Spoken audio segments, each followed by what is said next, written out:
It's Nordmark. It's the Dwarven Mines. We are going to be finishing off this quest today. I think there's a good chance, very good chance that we're finishing off this quest today. It's exciting. It's we calculated all the mines is going to finish us off. So. Exactly, one or the other. We calculated this week that this is joint the longest quest.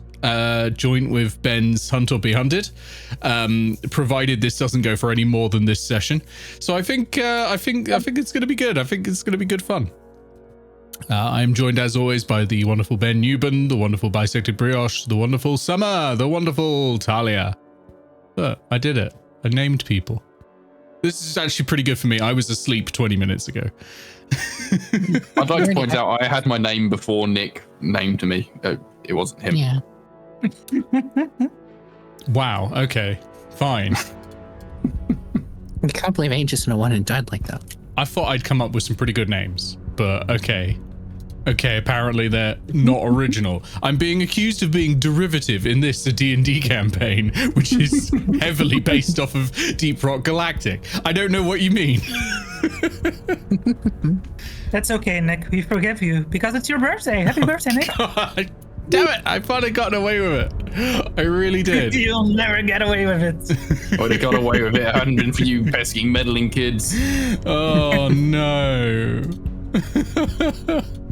All right, let's do it. Let's go die.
Let's do it. Yeah. So your current situation is you are all chilling out, basically, maxing, relaxing, all cool, in the sort of little room, the sort of quarters area that you'd found previously when Imp sadly lost their life.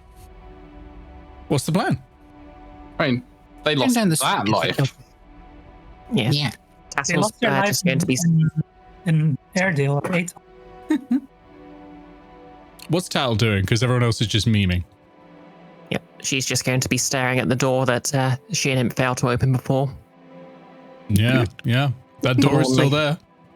I mean, you could try and open it if... We opened that door. Yeah, we unlocked it. Oh, so you're just staring at the door. You're staring at I get it. Yeah. Okay, yeah, that makes sense. Yeah, that makes turned out sense. there was a key. That's why she was upset. Oh, right. I mean, you didn't have the key at that point. The door is what killed him. Well, no, but... Being lack of carefulness is what killed him. That's what I say, Stonk. We should all be careful. Oh yeah, Tattle hears this and thinks for a moment and hands Aegis a small vial. It's basically just got written on it in neat handwriting. Healing potion, pure water batch, and it's just got a grid that's a series of marks, various readings that are presumably made while brewing it, and that's a pure water healing potion. Oh, wonderful! Thank you. So it's basically got an extra dice on it. And she says, "Don't get sent to hell as well, or I'll never be able to look." I'll be honest, Tattle remembers, but I've completely forgotten the name of Aegis's wife. Frida. Yeah.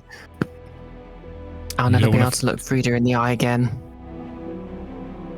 That's just as well. She'd be incredibly mad at me if I didn't come back. Oh, most people can't look Frida in the eye. She eats people. She eats everything and anything. It's fine. Yeah, it's 3d4 plus 3 instead of 2d4 plus 3, I think. Plus 3, not plus 2? No, it would be 2d4 plus 2.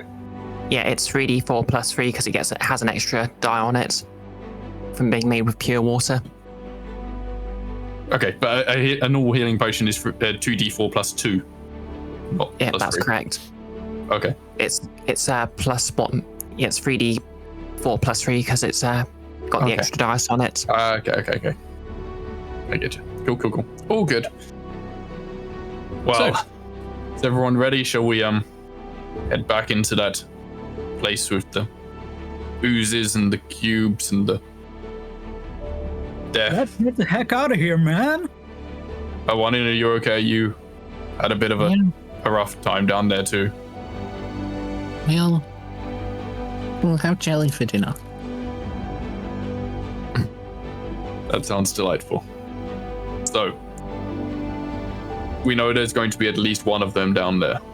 There may be more, there may be extra beasties that we had encountered before. Tattle, is there anything you can do to help us maybe be a bit more sneaky? Yeah, every druid of a certain level of training knows that spell. I think in layman terms it will be considered a second level spell. I'll just cast it. Yep, and Tattle basically burns some mistletoe in her hand and sort of anoints everyone with it. So she likes to sort of put ash just underneath her eyes, and she basically does that for everyone. And that's how she casts pass without trace. Nice. So Pass without trace is a verbal spell as well. What do you reckon the words are that you're saying while you're rubbing ash on people's faces? Are you doing like mascara? And that's it. It's the stealth mascara from like Hollywood movies. Yeah. Surely eyeshadow. Yeah. Yeah. Oh yeah. Yeah. It's the Batman eyeshadow. Yes. And Tattle goes, Batman. Yeah. Basically, yep, everyone now has a plus 10 on top of anything else they have to dexterity stealth checks, and you cannot be tracked except by magical means. Nice. It's a really, really good spell. It's a really, really good spell. Okay. Bounded accuracy has been broken, and you head off, I assume. Wait, what does bounded accuracy has been broken mean? Bounded accuracy is a D&D thing where the numbers never get too ridiculous in 5e. So in 3.5 you'd have plus 37 to something or something like that. That never happens in 5e, even at 20th level. This particular spell breaks that. Because the assumption is at most you're going to do like roll 2 dice and take the highest, right? That on average adds between 2 and 5 to your roll statistically. Plus 10 is ridiculous. Which is what you now have to stealth. Yeah. On basically, top of your modifier. Pathfinder. Yeah. We're rolling Pathfinder numbers now. Yeah. So are you all stealthing off into the darkness? Well, first of all, down the stairs, presumably. Yep. Yes, down the stairs. We are Carefully. Because we know where the broken steps are now. That's fine. You know where the broken steps are. I'm not going to make you make a save to go down the stairs because you know where the steps are now. Save.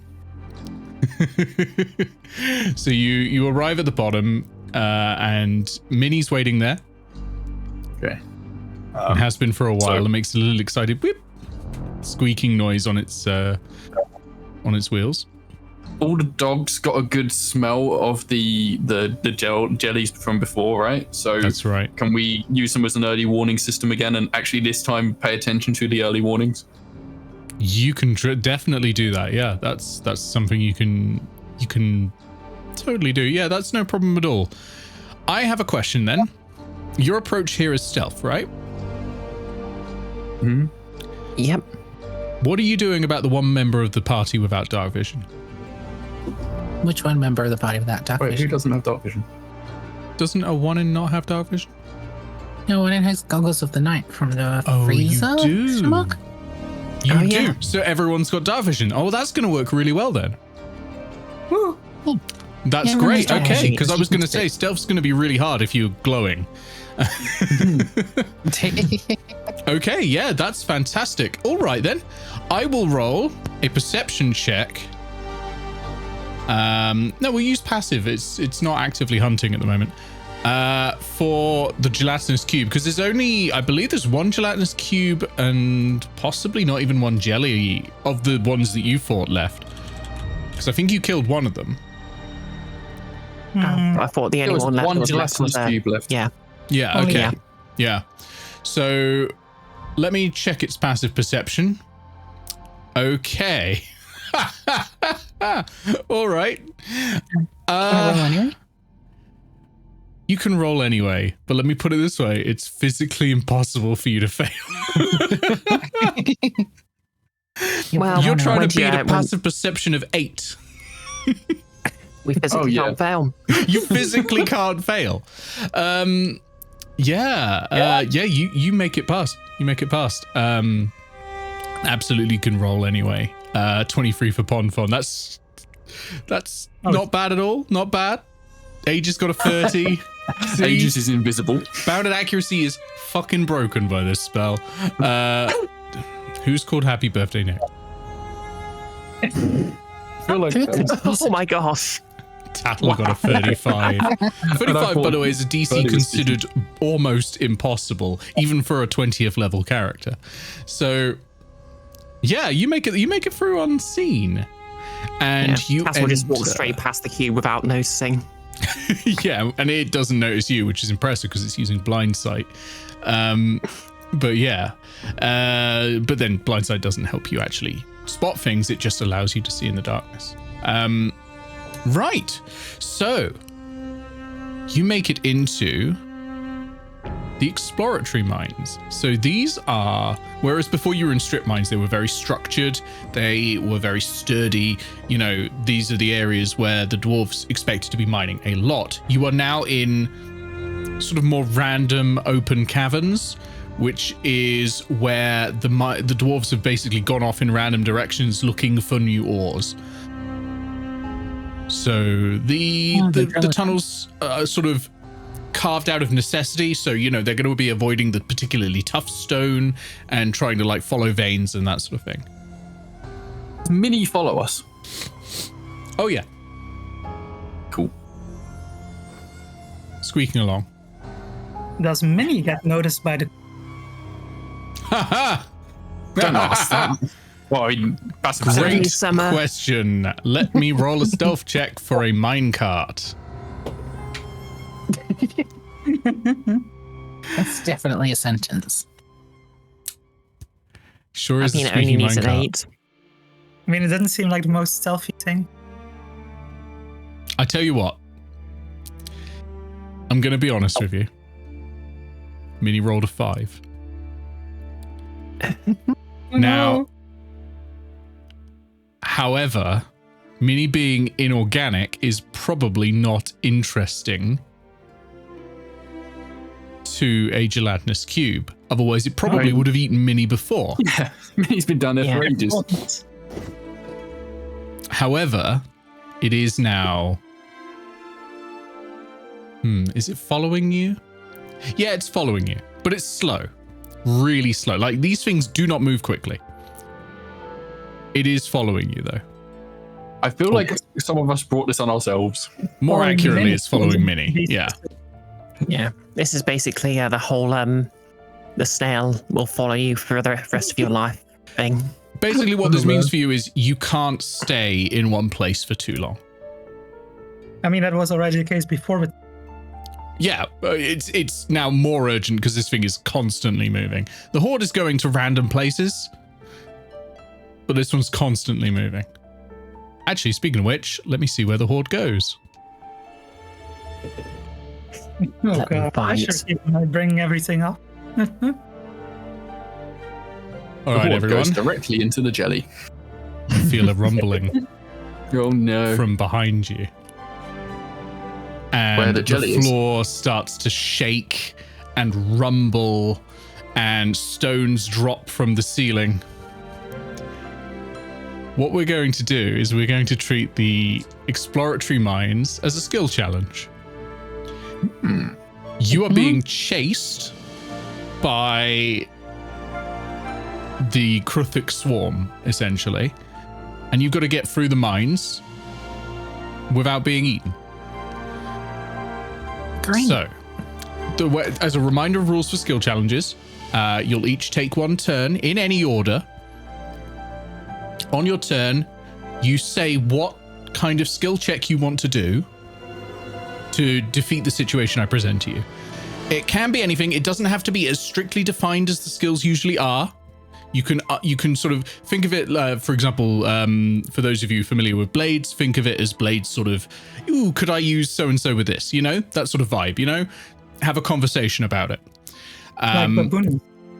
Exactly like in baboons. We've done one here as well with the Dragon Horde right at the start. So there's flexibility, and then you just sort of, just try and argue with it. If you're using a limited resource, a long rest resource in this case, you can automatically succeed but by using up that thing. So you hear this swarm behind you. What are you going to do? Could I use nature to think of a way to make the Krithix and the Glashness cube be drawn to one another instead of us? That's great. Roll me nature. Oh, the other one thing is, when you're all taking turns in one round, you can't use the same skill someone else has used. So once Tattle's used nature, nature's off the table until you've all done a check. 15. 15. Okay. 15 is a failure. Damn. So what happens in this case is you're thinking, well, hang on, if I... they have tremor sense, right? If I stamp on the ground in one place, maybe I can get them to spawn up where the gelatinous cube is. And it initially seems to be working, but then you realize that they're not idiots. They're actually quite intelligent creatures, and they are surrounding you first. They're not just bursting up where you stomp. They are using that information to sort of basically surround you and close in all at once. So now there are a lot of them getting closer, and I'm marking one failure there. Okay. What's everyone else doing about this situation? You're getting surrounded by bugs. Wait, just a question to clarify. Can we also use an item or something else, or does it have to be a skill? If you use items that are appropriate, it depends. If it's a very limited resource, like the spells you get from the Instrument of the Bards, that will count like casting a spell or other limited use thing. Otherwise, I might give advantage on the skill check if it's appropriate, or disadvantage if it's extremely inappropriate. But usually advantage if you've got something appropriate there. Oh, and tool proficiencies, they're like skills, so you can choose that instead. I will pick someone if no one volunteers. Yeah, can I try and use survival skills or stealth, I guess, to help hide us from identify a safe space that we can hide from this wall? Sure. That will be stealth. You do still have plus 10. That lasts for an hour. You're welcome, by the way. Please ignore my previous failure. Okay, 30 is a success. Yeah, you identify, you're sort of looking around at all these little offshoot caves, and you find one that is long enough and twisty enough with a couple of other branches off that you reckon you can lose them down there. And so you grab everyone and you just sort of head down that way. So I'm at 1 success, 1 failure. Very good. Okay. Aegis or Stonk, who's up next? Aegis, you're up next. Ben, you're Aegis. And possibly muted. He's muted. I have been talking. Yes. Okay. So what I'm thinking is that Aegis would like to just use his shield as like a battering ram and just run forwards and bash anything out of the way, whether it's debris or rocks or bugs that happen to jump into the path. But before he does that, he would like to chug a potion of Stone Giant Strength. Potion of Stone Giant Strength. Okay. That's cool. I like that. You can definitely do that. Do you have a shield bash sort of resource thing? Or are you going to rely on a check? For example, athletics would be a good choice here, and especially if you've just taken that potion. Athletics. Yeah. Athletics is great. Yeah. Roll me athletics with the benefit, of course, of having taken the potion. Yeah, so that potion boosts my strength up to 23. So I now have a +6 in that. And I have proficiency in athletics, so it's a +8 in athletics. Here we go. Nice. 8. Let's go. Oh, fuck. I'll use my inspiration. Oh, yep. Oh, come on. I'm afraid that's a failure. So you chugged the potion, and you feel a bit disoriented with maybe the potion was bad or something. And you charge, but you charge directly into the gelatinous cube. Oh no. Second failure. Okay, Stonk, over to you. Aegis is charged head first into a gelatinous cube. So I have to do something about that and not the bug situation? That's it. Okay. That's right. The situation has changed. Oh, shit. It's volatile, yeah. Under control. I just got a plan for the now. I mean, if you've got a good plan for the bugs, we can maybe pass it on to someone else to deal with the Aegis in a cube situation. That's fine. The bug situation is not finished after this round. Yeah, the bug situation is still there, so you can work on that if you want. Yeah, I was just going to have Stonk separate from the group and in a corner or a sideway somewhere, rock out on his loot to make a lot of noise and attract the bugs over there. Oh, very nice. Okay, are you thinking like performance? Yeah, that sounds right. Okay, give me performance. That's great. Okay, let's hope this is a good roll for once. We need some good rolls. Yeah, we should do. Okay, so that's great roll. That's another failure. Inspiration. Oh yeah, you've got inspiration. Yeah, go for it. Damn it! Oh. It is not going well today. We have 3 failures and 1 success so far. Okay. So what happens is you run off into one corner and start making these loud sounds, but it turns out these loud sounds actually drive the bugs away from you towards the rest of the party. Now that you've hit 3 failures, you each take. Oh dear. Oh, that's hefty. 21 points of damage. 21? I will say that is piercing for everyone except Aegis, who is taking acid. Oh, I'm sorry, but you're in a gelatinous cube. Okay. I have a plan for helping Aegis. Are we just gonna die from this? Not even proper combat? Skill challenges are tough, as well. You know? Anyway, it's reset. We're back to anyone can go. Okay. Can I roll perception to see Aegis blundering off in the wrong direction? Sure, but first of all, can I have a concentration check for Tattle? Oh god. You certainly can. Nick, the dogs take 21 points of damage as well. No, I'm keeping the dogs out of this because they haven't had a chance to act either. Okay. The dogs are innocent. The dogs are the only survivor. You're fine, yeah. So Pass Without Trace is still up. Sorry, again, what were you planning on doing? Okay, basically using perception to see Aegis blundering towards the cube and pulling him back before it's presumably he's already taken some acid damage, but pull him back before it's too late. Okay, I like that. And he, Yeah, okay. Yeah. So sort of like childminder sort of instincts take over. Yeah. And you grab Aegis. This is normally what Frida has to do. yeah. Yeah, okay, yeah, roll me perception. Yeah. I was thinking whether it would be at disadvantage, but no, I think that's appropriate enough. I think that's good. Can I argue Luna using the aid action to give me an advantage on perception checks? You can, but the next time you take a failure, Luna will take some damage. But you can do that, but because Luna is now becoming an active participant, Luna will also share the risks. Next time I take that much damage, I'm going down, so... Yeah, I mean, after this, it's every time will be no! I'm using inspiration. Every time you will take damage. You won't take as much damage as the first one. You were meant to take damage every failure. I just forgot, so I gave you 3 failures worth of damage in one go. Oh, okay. Okay. Yeah, with inspiration 21 is a success. Absolutely. You launch in there, you grab Aegis, and you pull him from the gelatinous cube. Very well done. And Luna's sort of initially probably it might be that Luna sort of just gives a bark to sort of alert you that there is something wrong, and then you turn around, spin around, and spot Aegis. Okay. Yeah, the rest of you, though, the bugs are surrounding everyone except Stonk. What are you doing? One question to clarify. They're surrounding us, but can they see us since we've been stealthing? They can now, yeah. Oh, good.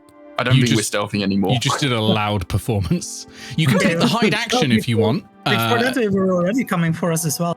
Isn't clear. They were coming for Minnie. Okay. Which was rattling around on the ground, and they have tremor sense.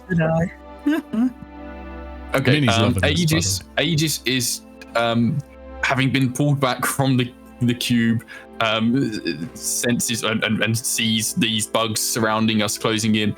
Yeah. Gets out his maul and just starts whirlwinding with it. Ooh, lovely. So, what are you proposing here? What are you using? An attack roll. An attack roll. Okay, normally it's a skill check. Am I going to allow attack roll? Yeah, why not? I've done that before. Yeah, go for it. Cool. That is, come on, +8 this time. Don't fail me. Don't fail me again. Yes. There we go. Another success. You're now I would free also for free like on successes. to bonus action second wind. Okay. So you strike at all of these like bugs, and you are clearing. It's like those fight scenes in the Lord of the Rings where they're like hacking through 8 or 9 things in one swing. Right, you are clearing these away, and you create an opening that the rest of you can move on. Now, as you're running along this corridor of rock, one of the beams holding the rocks up, under all this trembling, this shaking on the ground, starts to loosen, and Stonk or a 1-in, you spot it first, and it's about to fall on you all. It's about to fall on all of us? All of you, and possibly bring a cave in with it. Yes. And I use survival to look for safe spots where the cave-in won't land. Rocks won't land on our heads. That sounds very good. Yeah, that's a great survival sort of thing. Absolutely.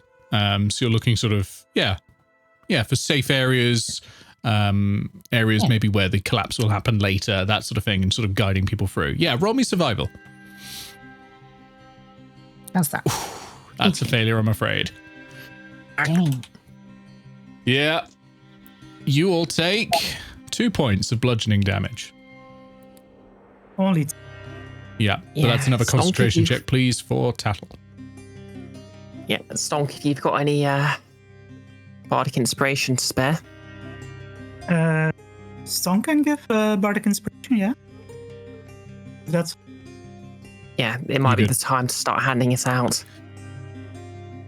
And in fact, Stonk, it is over to you. So the the passageway overhead starts to collapse as you're running through it, and a few stones land on each and every one of you, but it's not too bad. You make it through before the full thing collapses, and you have a brief reprieve from the bugs behind, but those bugs can chew through stone, so it's probably not a long time before they're chasing you again. However, ahead of you, there is this green malaise in the air. Miasma, not malaise, that's a different thing. A green miasma in the air that is acrid to your nose and probably poisonous. What are you going to do, Stonk? It's like a green mist of sorts. Exactly, yeah. Oh.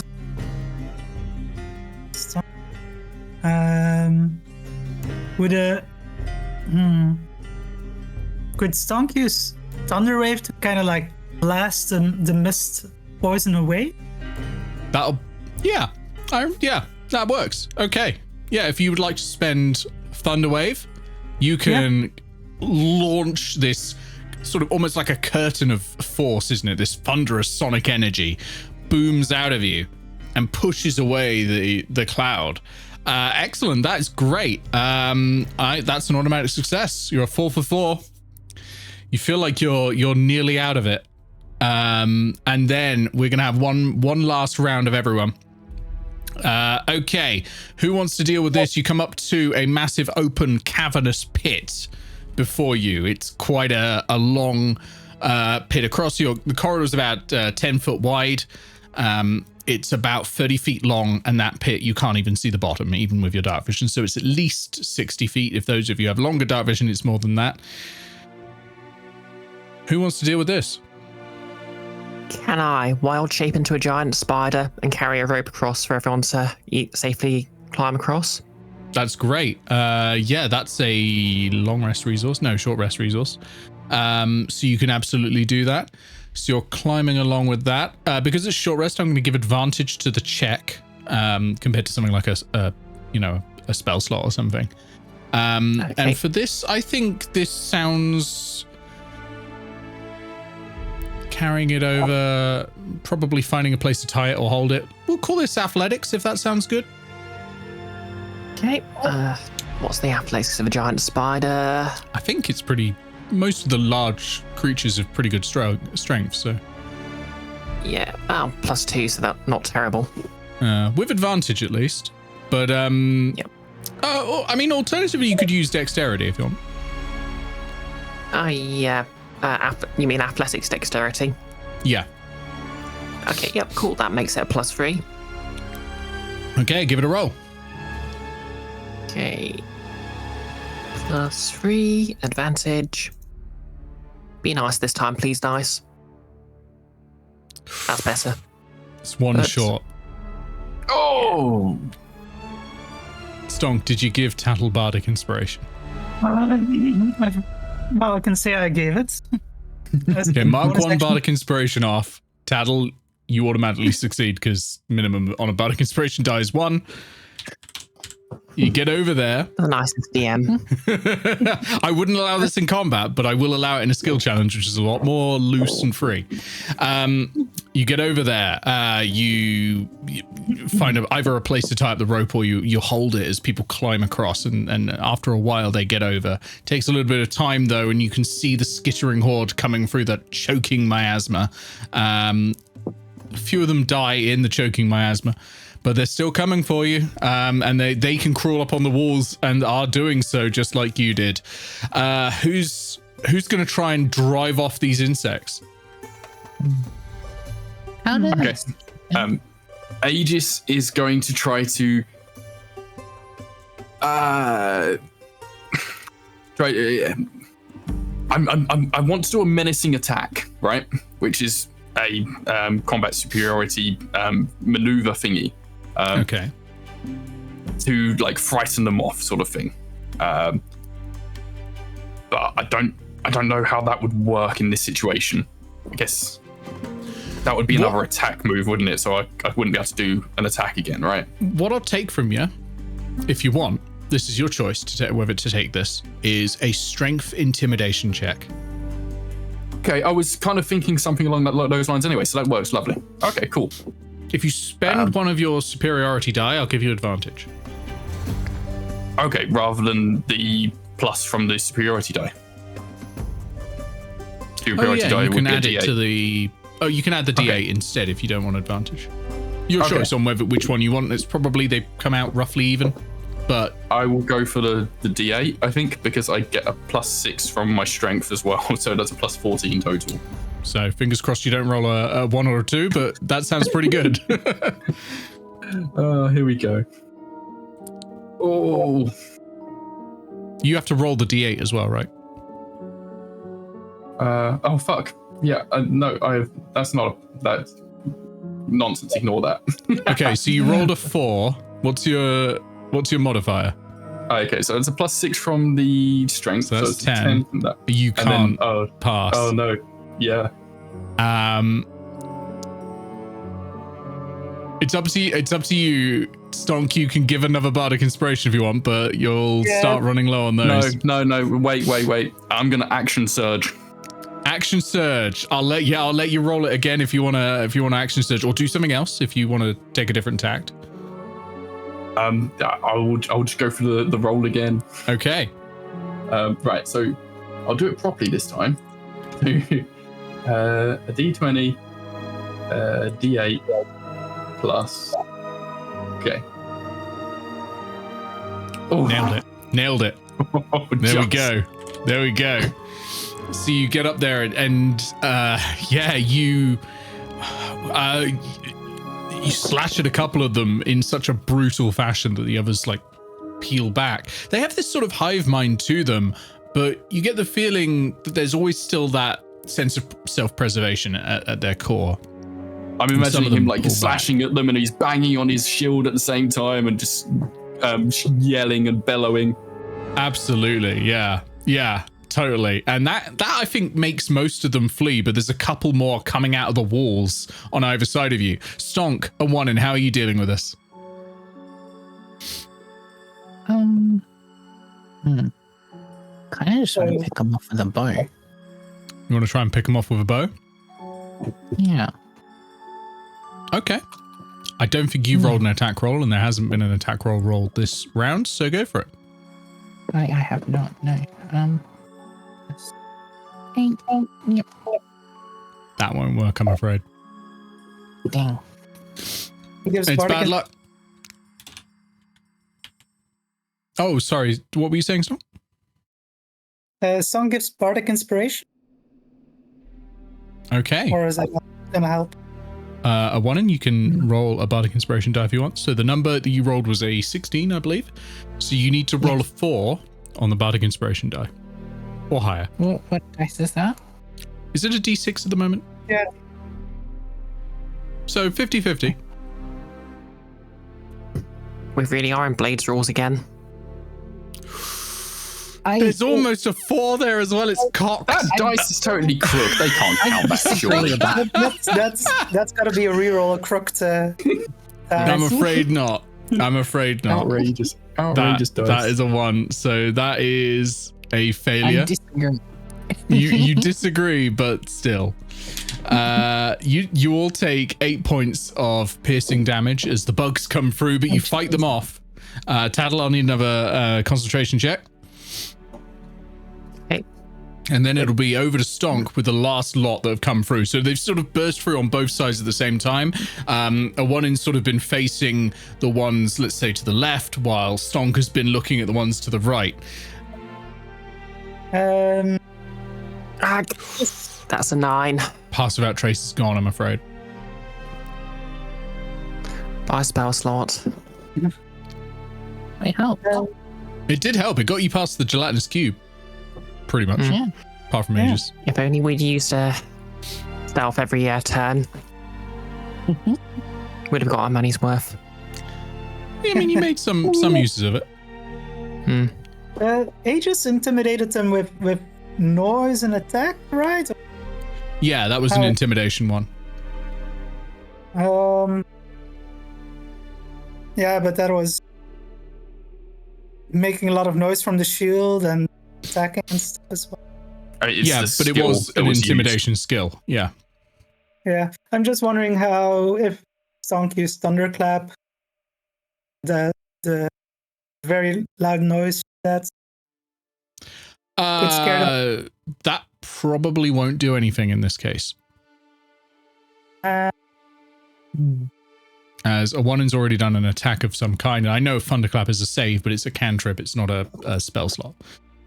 Yeah, could do the Thunder Wave again. You could spend another spell slot and do Thunder Wave. That would be an automatic success. Yeah. Okay.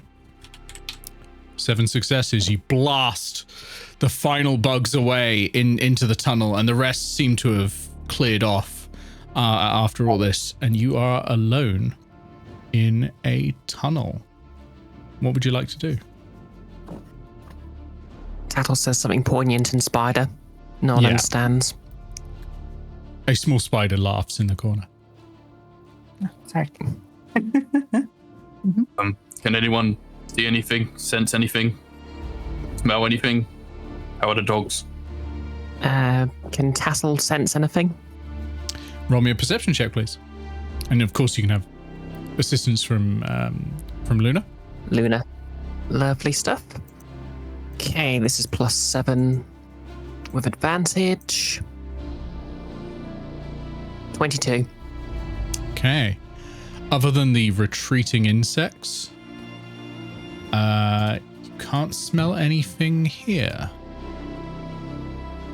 Okay, Yeah. I give I was checking my notes to make sure I didn't have an ambush here. I just sort of shrugged to indicate the coast is clear. Okay. Aegis is going to chug his pure water healing potion. Already. Okay, good idea. Yeah, you all get the feeling you've got a brief moment. It's probably not an hour's time, so it's not a... it probably is time enough for a short rest, actually. Oh. At the moment. Yes. If you would like to spend a short rest. Rest. Okay, in that case, I will retract my healing potion. Yeah, you can retract that. That's fine. Yeah. Okay. Tattle returns back to tiefling form. Absolutely. Because I'm going to get the wild shape back anyway. Yep. I don't know about anyone else, but I'm rolling some hit die. Yeah. Because Oh, yeah. Oh my god, that was brutal. That was brutal. yeah. That was I mean, you're getting near the boss fight. That's a hard skill challenge. A one in... Maybe you take the lead. I feel like we've lost our element of surprise, so... Maybe, send someone off to stealth and keep an eye out. Yeah. Even if we really wanted it, I could cast the spell again, but it's I've only got 3 second level spell slots, so...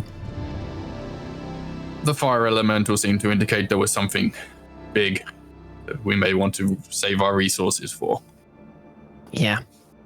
So, I guess what is the surrounding area like? So the surrounding area, what you were previously in were the exploratory mines, and the exploratory mines were carved rock, but definitely like carved rock. This is now a cave system. It's much more natural and organic in shape. It's dark. It's a twisty long passageway. It's about 10 foot wide. Don't cast fireball. Got it. Are you scouting ahead then? Yeah. Yeah. I'll go scout ahead. Okay. How far? Are you Stealthily. stealthing? Stealth it. Roll me stealth first. Can I send Luna to assist? You can. Luna will have to roll her own stealth roll. Yep. 14. I don't know Okay. if I like splitting a party to. Oh, if Luna's assisting, it's with advantage. Luna's not assisting with the stealth check. Luna's rolling stealth on her own because she's going as well. You can Okay. sniff for things, hey? But she can assist with perception. Oh, she's got the helpful feature, which means she can take the help action.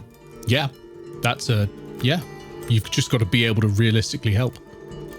Okay, yeah, that's fair. I think also they're referring to the help action in combat. Helping is not the help action. They're two different things. Okay. What's her stealth? Oh, her stealth is actually as good as Tattle's perception, to be fair. That's an 18 from Luna. That's great. So 2 pretty good stealth scores. And the 2 of you head off.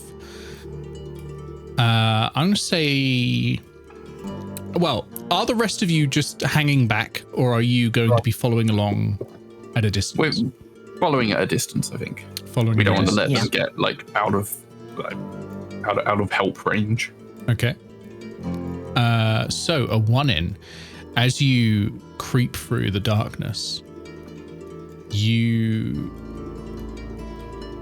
travel through various twisting, turning caves. You feel like you've gone probably about half a mile of twisting caves, but it's really hard to tell. There's no light. There's nothing. There's no landmarks to tell. At this point, Really, at the range, I'd be marking the walls. Oh yeah, you can mark the wall, but you don't know how long it's like how long you've been walking, because you're used to, when you're walking, you're used to using like trees as landmarks or distant hills and that sort of thing. Can you please give me a perception check at disadvantage, please? Which will come out to normal assist? because of Luna. Yeah, Luna can absolutely assist, but the disadvantage is because it's darkness, and you have disadvantage on perception checks in darkness when you have dark vision. Okay. You try something really mean today. Okay.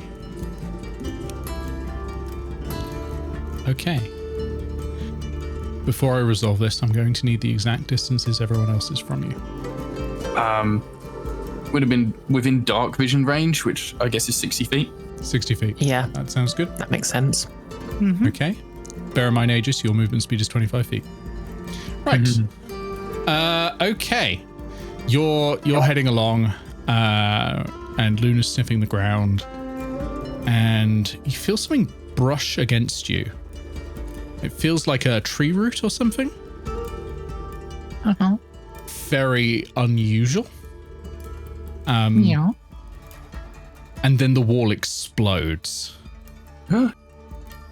And we're going to roll initiative. And I'm not going to describe what you saw. And there's a reason. And it's a good reason. It sounds bullshit, but I can't tell you the reason either. Is the reason we're taken by surprise?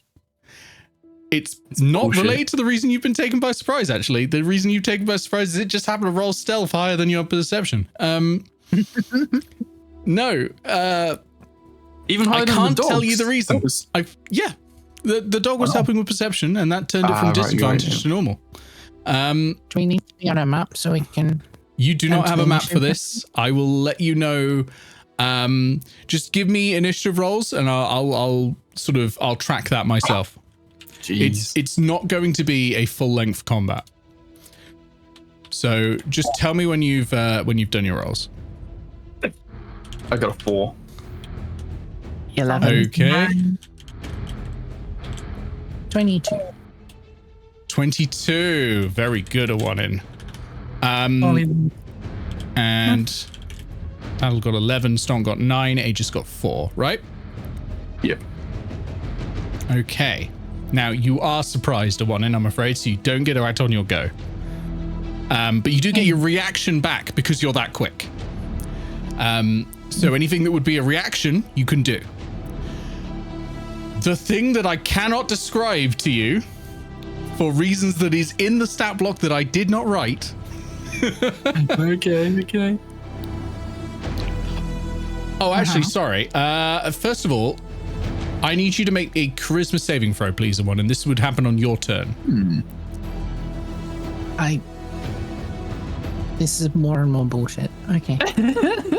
I need to stress, I have not written this stat block. This is an official Wizards of the Coast stat block. It is bullshit. That doesn't mean it's not bullshit. It is bullshit. Hang on. But that kill trap in the other quest was also official and also bullshit. I mean, it was official deadly level. I did write that one. Oh, yeah. Okay. Ooh. Wow, the You dice can't hate take us today. reactions until the start of your next turn. And you roll a d8 to determine what you do on that turn. That doesn't apply this time. Because you're surprised. Oh, wait. No, it does apply. Oh, it has a special bit of even if you're surprised. So, please roll me a d8. 1. You do nothing. Okay, so that's not too bad. Right. Okay. Unless you're surprised, you can avert your eyes to avoid making this saving throw next time. But if you attack the source of this, you'll be attacking at disadvantage. If you're averting your eyes, because it's effectively invisible to you. Okay? And again, I cannot describe it. If you kill it, I will describe it. Right. It's its go. It's going to use its multi-attack. 3 claw attacks. No, 2 claw attacks and 1 mandible attack.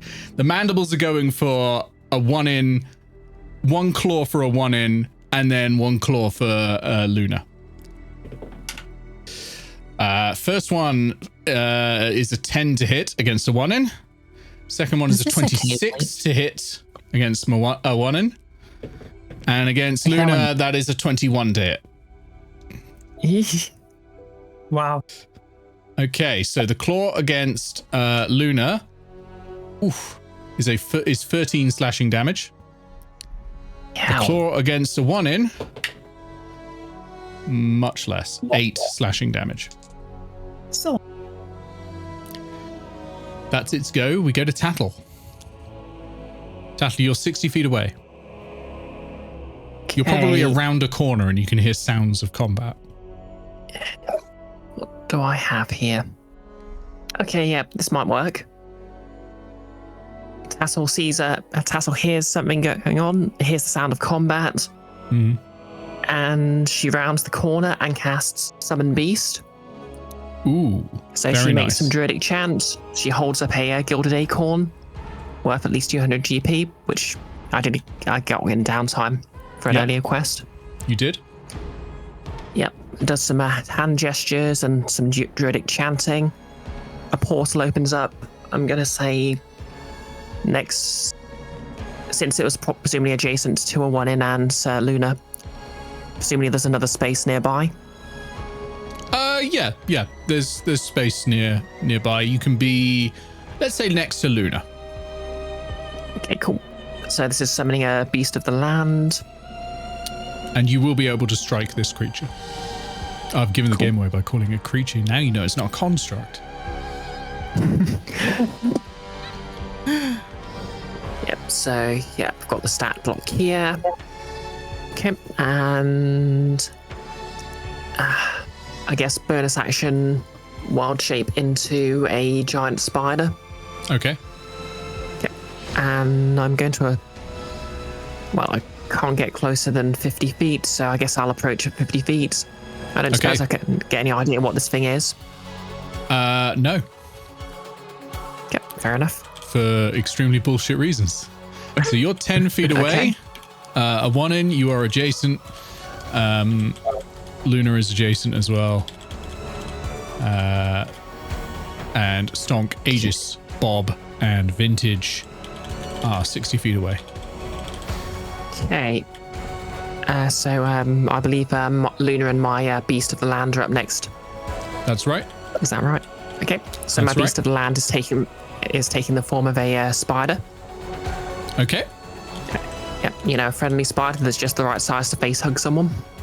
Oh no! Oh, that's grim. This was established. Okay, hold on. Beast of the Land is a creature. I'm going to need a DC 15 charisma saving throw, please. Seriously? Yeah. Okay. Wow. It's any creature.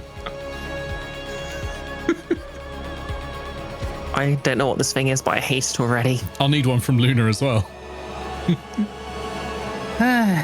I hate this thing so much. That's a 14. 14, that fails. Beast. Also, Luna is surprised, by the way, so Luna will not get a turn. Okay. Luna. I think all of you should have been surprised, really, but I'll allow you to move because you were 60 feet away, and that's equivalent to being surprised. We were around the corner.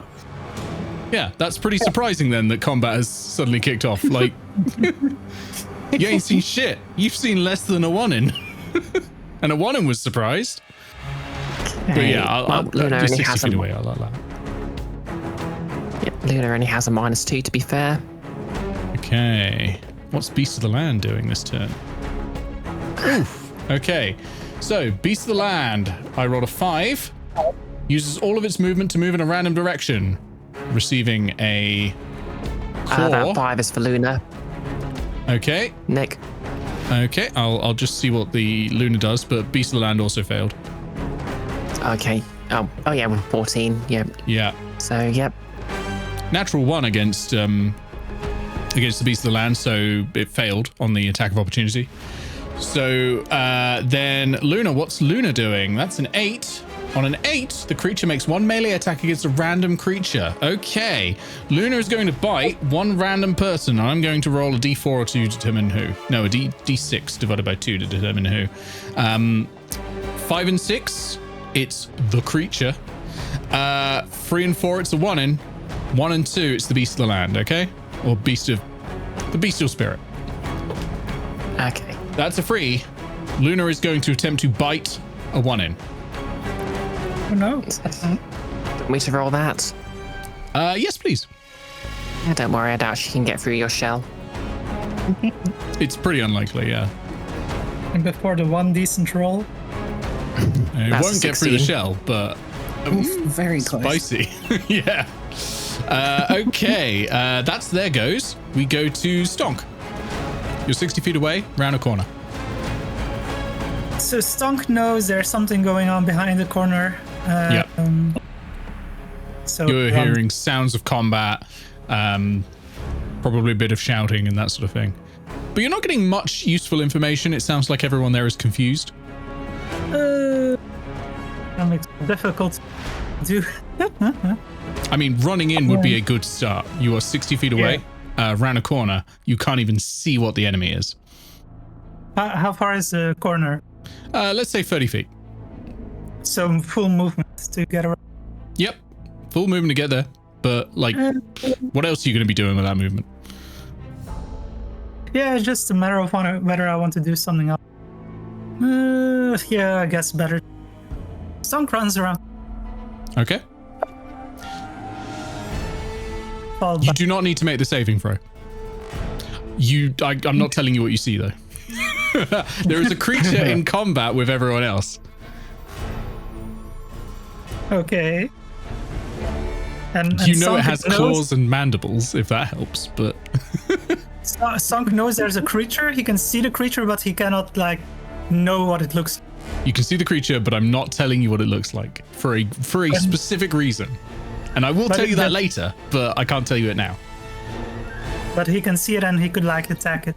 That's absolutely fine. Yeah, you can attack as normal. You can see it. Yeah, absolutely. Well, what range is it from? It's 30 feet from you right now. Stonk. Attack it with vicious mock. Okay, vicious mockery. All right. So you make a nice insult. Let me just have a look. It's a charisma saving throw, isn't it? That's an 8. Oh, wisdom. Oh, it's still an 8. They're identical. Yeah, doesn't. You've cut off 1d4 with your... Oh, 1d4. Okay. and disadvantage on. You're cutting off at the end of your sentences. I knew that I had set the sensitive too high now because of Just shout into the the mic. It'll be electric fine. echo. So disadvantage yeah, on 1d4. attack rolls. Yeah, so on the next attack. Okay. Rolling the 1d4. That's 4 damage. Nice. 4 damage. The first bit of damage done against this creature. Woo. Great. We will go to the Bob. Wait, before Mhm. going to give Bardic Inspiration to a woman. Okay. And one in you have Bardic Inspiration D6. Right. Over to Bob. Bob is 60 feet away round the corner. Yeah. Bob, how much movement? 40. Bob runs around the corner. Okay. So you're 20 feet away or 30 feet away if you want to be. Like, Yeah. Bob's going to stay by Stonk's side. Okay, so over to 30 feet. That sounds good. Yeah. Aegis. 60 feet away. That Okay. corner is 30 feet away. You said it was proper dark down there, right? It's dark. It's full darkness. Okay. Advanced darkness. So the first thing Aegis is going to do is light up a torch. Like, what's going on down there? Do you not have dark vision? He does, but like if it's proper dark, then we still get disadvantage, right? Not on attacks, no. Only on perception checks. Well, I mean, yeah. Okay, but I mean, it's fair. You You can want to light up hold a a torch. What are you holding in the other hand? Your His shield. Shield and torch. Shield and torch. Nice. You can attack with a torch, by the way. That's raw. You can strike with one of those. So, yeah. And then Aegis is going to hold the shield up in front of him so he can't, like, won't be able to, like, have full line of sight on anything. But he knows, like, where he's going. So he runs around the corner, shield in front of his face, and dashes right up as far as he can get, 50 feet. 50 feet, so And you he are now 10 feet away. Like, he takes a knee and plonks the shield down. Just like, how's everyone doing? Just like waving the torch around so everyone can see. Nice. Okay, everyone's now got torchlight in that area, illuminating the creature that I will not describe to you. Okay, over to Vintage. And Vintage is just going to follow and plant himself behind Aegis. Okay, absolutely. So Vintage is also 10 feet away from the creature. A 1-in, we go to you. A 1-in, I can ask you a question now. Are you shielding your gaze from the creature? Yes. Yes. Okay, so it is invisible to you. But you can still attack at it. It's just disadvantage. But anything that requires something that you can see, which some spells do, you won't be able to use those. Yes. But I'm in melee range. That's You not where are. I like to be. No. No. No. Sorry. You know what? I'll try and whack it with the salad fork. Oh yeah, the Trident of Fish command. Yeah, salad fork. Yeah. Don't forget to have a Bardic Inspiration die. Big fucking salad that you're eating. Plot twist, it's got a swim speed. It doesn't, I'm afraid, but it would be cool if it did. Yeah, make your strike. Yes. No, I keep the fight against spirit for now. 16 does not hit. Yes. You strike with the salad fork, and that should have been a disadvantage as well. You strike it. It's okay. You didn't hit. You strike with the salad fork, and you miss. You think you strike stone. Okay. Anything else to want in? I will say, for the benefit, Yes. the creature, whatever it is, has already used its reaction. So you can walk away from it without taking an attack of opportunity. I do. I back up behind. Get behind me, A1-in. The shield. Yeah. Actually behind me, just not what Aegis thinks behind means. Yeah. Oh, and by the way, the Beast of the Land, what's the Beast of the Land's movement speed? Oh, the Beast of the Land's movement speed is 30 feet. Okay, that's how far away it is now from the creature. I almost said its name there. Almost It gone. has a climb speed as well, if that matters. Not in this case. It's just the effect was it uses movement speed to move away. Okay. So yeah, you can walk away. How far away did you go? Behind Aegis' shield. Behind Aegis' shield. That's nice. So we're going to put you at 15 feet away. Okay. With that When done. you say behind Aegis' shield, do you mean between Aegis and his shield? Like Aegis really suddenly long got a arms. shield. That would only really work with Stonk. Those long arms. Okay. This is close. It is the creature. So the creature has only Luna as a target right now. No. I'm sorry. I'm not the one that left. Like, it's only Luna. 3 attacks. Disadvantage on the first one, though, because of Stonk. Yay. 19 to hit the first one. That hits. Then the second claw, 11 to hit. You wouldn't kill a dog. That misses. And then the mandibles, 23 to hit. That hits. Okay, so first the claw. 9 points of slashing damage. Oh dear. And then the mandibles. 14 points of slashing damage. Oh, jeez. Luna's down. You just hear this as Luna crashes to the ground, whimpering. It is then going to move. And it's going to move over to Aegis. So Aegis and Vintage are now adjacent. Bob is 20 feet away. Stonk is 20 feet away. The Beast of the Land is now 40 feet away. It went the other direction. Tattle, you are adjacent as well now. And a 1 and you are 5 feet away. Okay, Tattle, it is your go. Are you shielding your eyes? Wait, Nope. what did you wild shape into? Giant spider. Physically impossible to shield all of the eyes you've got. Yeah. I mean, to be fair, I think spiders can close their eyes. No, I know. Yeah, you can shield your eyes. You can. I'm She has kidding. many It's just limbs that to you've got shield. so many of them. But I think Tassel's just heard Luna go down, so I think she's going to be too angry to even consider Absolutely. that. I'm going to need a charisma saving throw then. Okay, before I attack. Okay. Yeah, I start your turn. It determines what you're going to do on your turn. Oh, fair enough then. +2 isn't terrible. Roll high from rage, hopefully. 13. No, I'm afraid not. It's DC 15. Oh. Frick my life. Okay, let's see what you're doing this turn. 5. That's the runaway one. You take no action, but you use all your movement to move in a random direction. What's your movement speed? 30 feet. I've 30 got a feet? climb speed if that matters. You're now 30 feet away. You are sort of 10 feet away from the Beast of the Land in that direction. And the creature is going to strike at you as you go past. Ooh, 23 to hit. That hits. Oh, minimum on damage though. 6 points of slashing. I hate this creature so much. Nick, it's This kind is- of difficult. I need you to know this is the boss.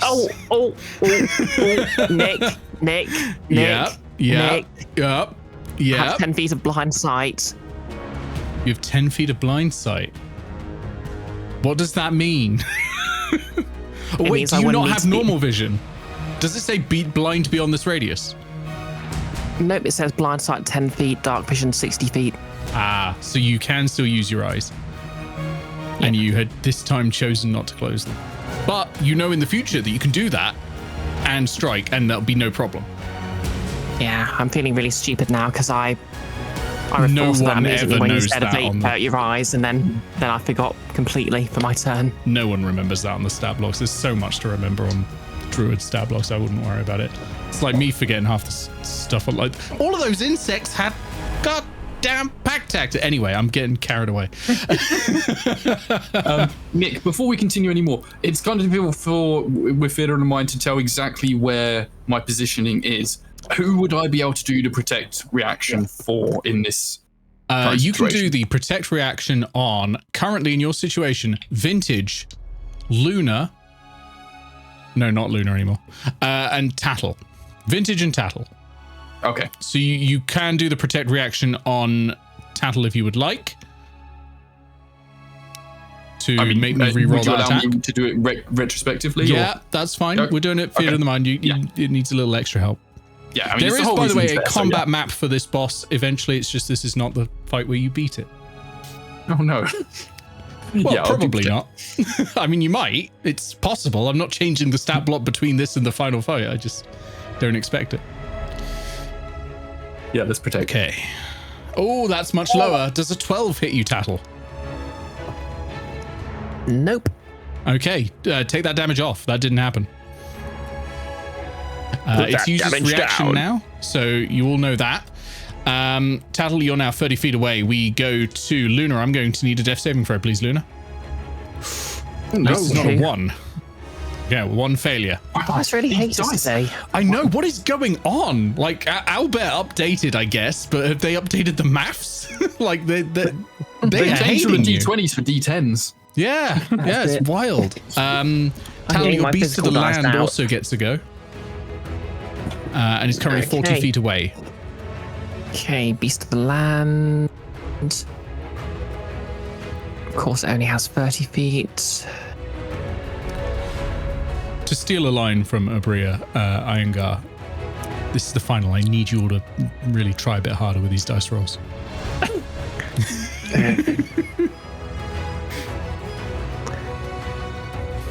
Okay, what to do? Thing is, it's only got melee attacks, so in hindsight, maybe I would have been better off with Flaming Sphere. I mean, it can still try melee attacks. It can also avert its vision if you want. Affected by this sort of thing. Yeah, so it's going to move 30 feet towards the creature, and can't really do much else. Okay. You can dash to get in there if you want. Yeah, but then I wouldn't have an attack anyway, so there's no point in getting close to it. True. Very good point. Okay. Stonk, over to you. Wait. Ooh. Oh, never mind, no. Okay. Stonk, over to you. You are 20 feet away from the creature. Stonk is not looking direct. Okay. You can avert your eyes. That's fine. But Stonk knows where it is and he can target. Yeah, you can target the creature. If any spells you cast say that you need to be able to see the creature, you will have to open your eyes. But you can do like attacks. That's fine because you can just sort of go in the general area. And many spells don't say that you need to be able to see it. It just depends on the wording individually. Okay. Also, hilariously, you are probably the best one at the saving throw that you've got to do to be able to see it. Yeah. Yeah. But the thing I was thinking about doing actually does require me to be able to see it. Okay. Well, you can make the charisma save then. Give it a go. I want to check something first. The claws and mandibles that you are mentioning, do they count as weapons? They do. They can't be disarmed if you're trying to do a disarming strike because they're literally part of the creature. Okay. Disarm weapons. Stone's going to look at it. Okay. So that means a charisma saving throw, please. DC 15. You got this. Let's hope. You've got a pretty decent charisma saving throw modifier. You got this. Yeah, pretty. Roll above a 10. Well, that's 12 total with a... I'm afraid that's not... Yeah. Oh, god damn. Albert is doing you all dirty. Let's see what Stonk does. That is a 4. You do nothing this turn. Okay, over to Bob. Oh, okay. Doesn't do anything, okay. Literally nothing. Okay. This is terrible luck. Yeah. Terrible. Maybe shouldn't roll with Albert anymore. I mean, feel free to roll some physical dice if you want. I would, by this point, not be trusting Albert's dice. Yeah. Maybe I should start rolling in Albert. Do that. This is wild. Bob, seeing what has happened to Luna, I think Bob is a bit scared and is just going to stick next to Stonk. Is Bob averting his gaze? Could a dog? Yeah, you can just look away. It just says a creature can do it. So there's no requirement on how intelligent the creature is. They can just do it. Okay. Bob averts his gaze. Bob stays there with Stonk. Aegis, you are adjacent to the creature. Are you averting your gaze? Yeah, Aegis is going to continue to hold up his shield in between him and the creature so he can't see properly. You don't have to take the check, but yeah, attacks are at disadvantage. Right. Is there anyone else on the other side of the creature at the moment? So no we'd one have at the moment flanking. is on the other side of the creature. You could go round there if you want, though. Yeah. That wouldn't even impose an attack of opportunity because the Umber Hulk has already attacked anyway. Like, even if you were to leave. Sorry, Nick, the what? Oh, no, I didn't say a name, did I? Right, yeah. Luna is on the other side of it, though, right? Dead or dying. Luna is dying. Yeah, on the other side of it. Yeah, about 20 feet away. Okay. Oh, about 20 feet away. Okay, right, okay.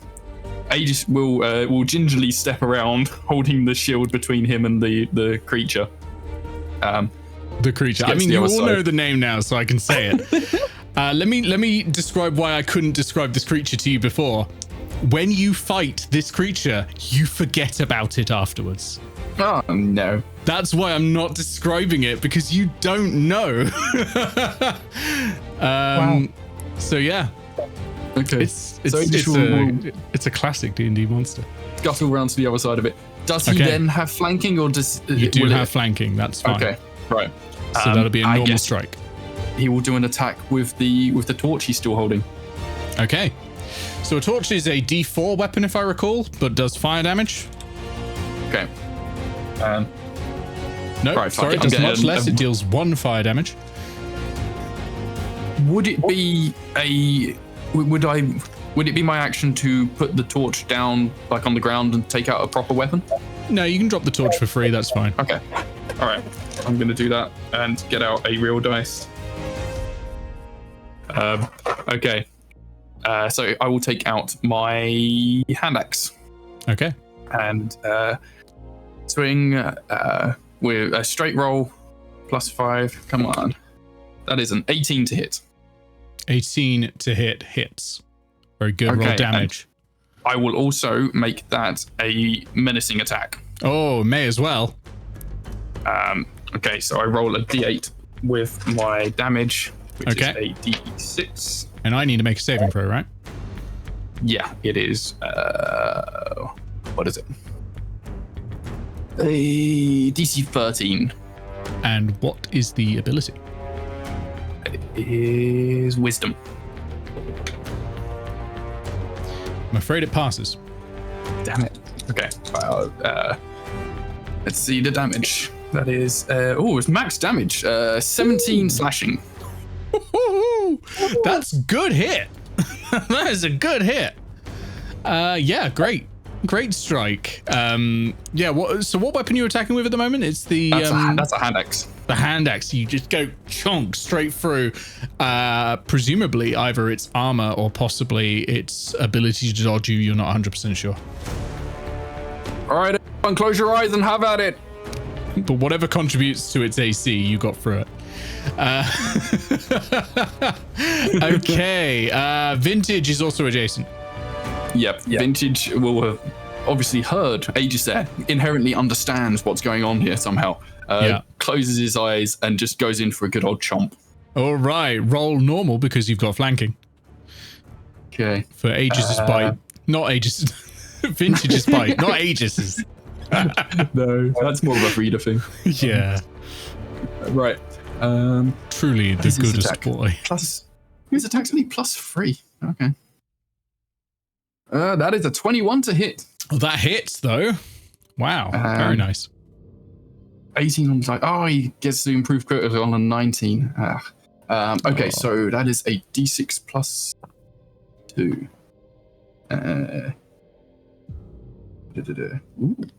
Ooh, I can knock it prone potentially. Interesting. Max damage again. I like this d6. That is 8 piercing damage and a DC 12 strength save or be knocked prone. Okay. Strength save. It got a 12 exactly, I'm afraid. 8 more damage. 8 more damage though. That's very good. Very good indeed. Good boy, Vintage. Yeah, Vintage goes wags his tail. A 1 in over to you. You are 5 feet away, so you're not adjacent to it, but you've got a 5-foot gap between you and the Umber Hulk. Yes, I was going to check what you meant by 5 feet. Yes.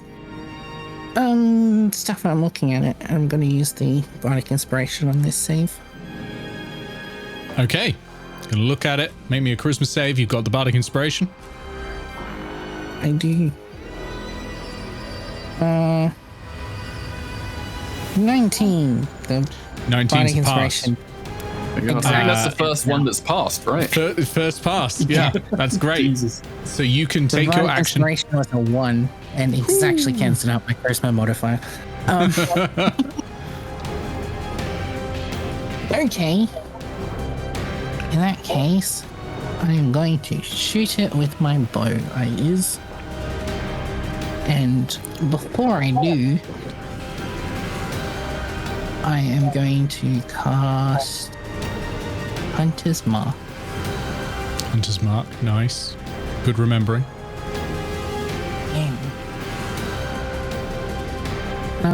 Because I can see it. Yeah.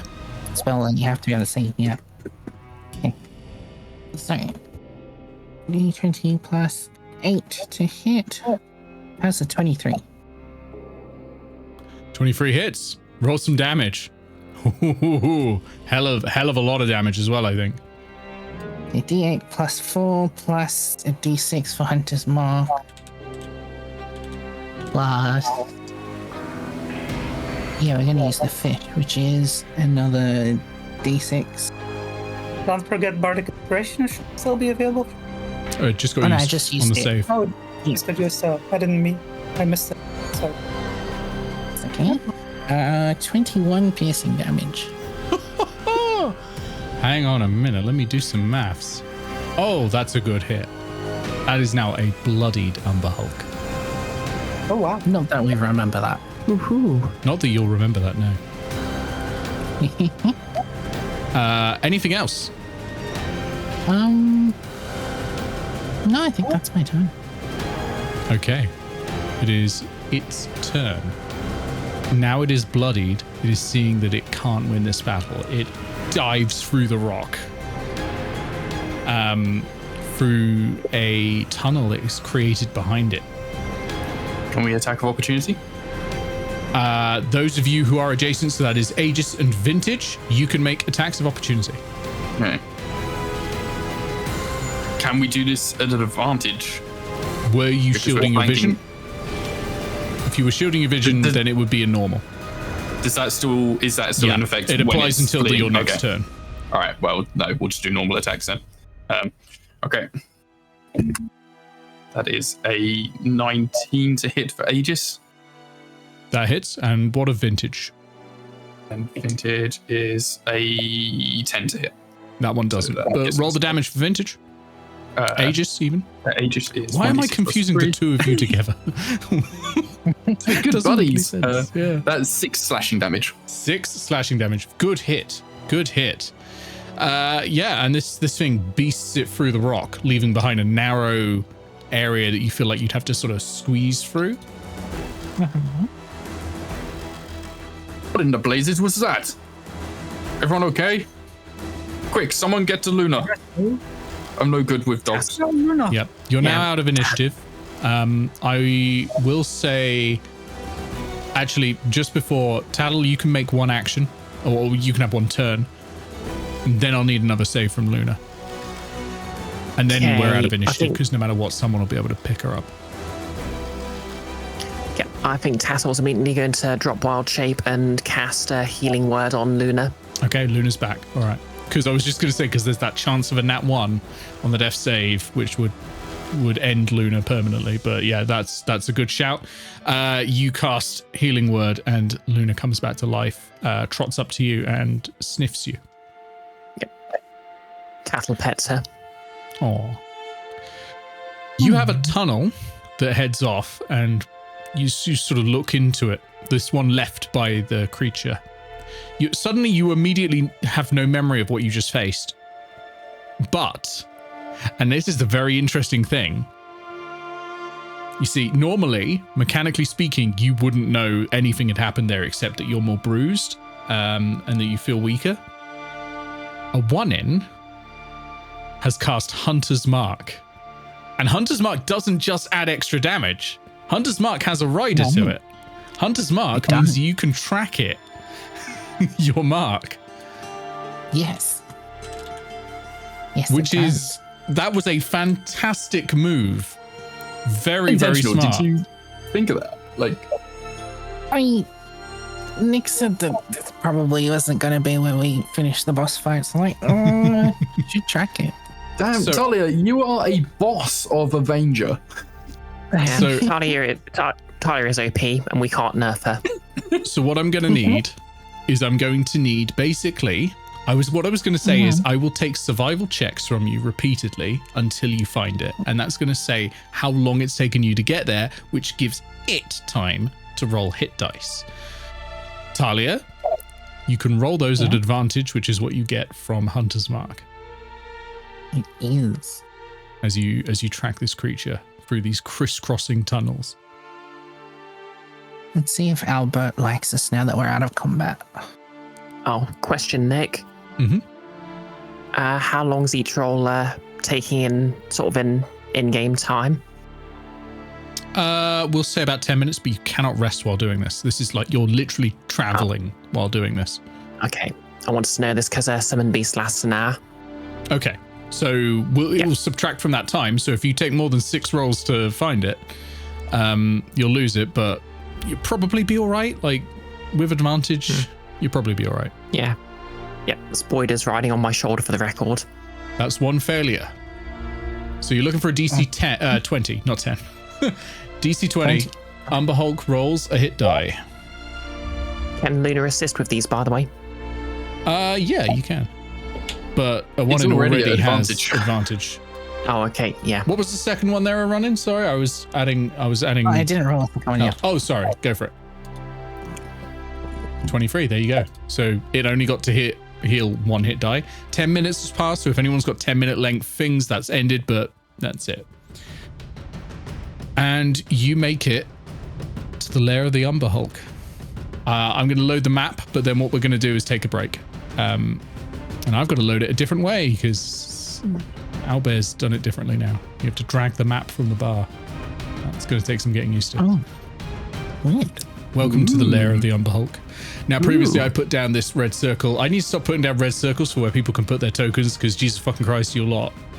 Eliminate my need for that. You can put yourself wherever you goddamn want. You don't know where the Umber Hulk is, but it's somewhere in here. Your tracks have led it to here. We'll go top of the round. A 1 in. First, as always, the parfait of the group. What would you like to do? As I say, you cannot currently target the Umber Hulk because it is in the rock. You just know where it is. Yes. Yes. In that case, I guess I will kind of move towards 5 and getting ready. That's 15, 20. Okay.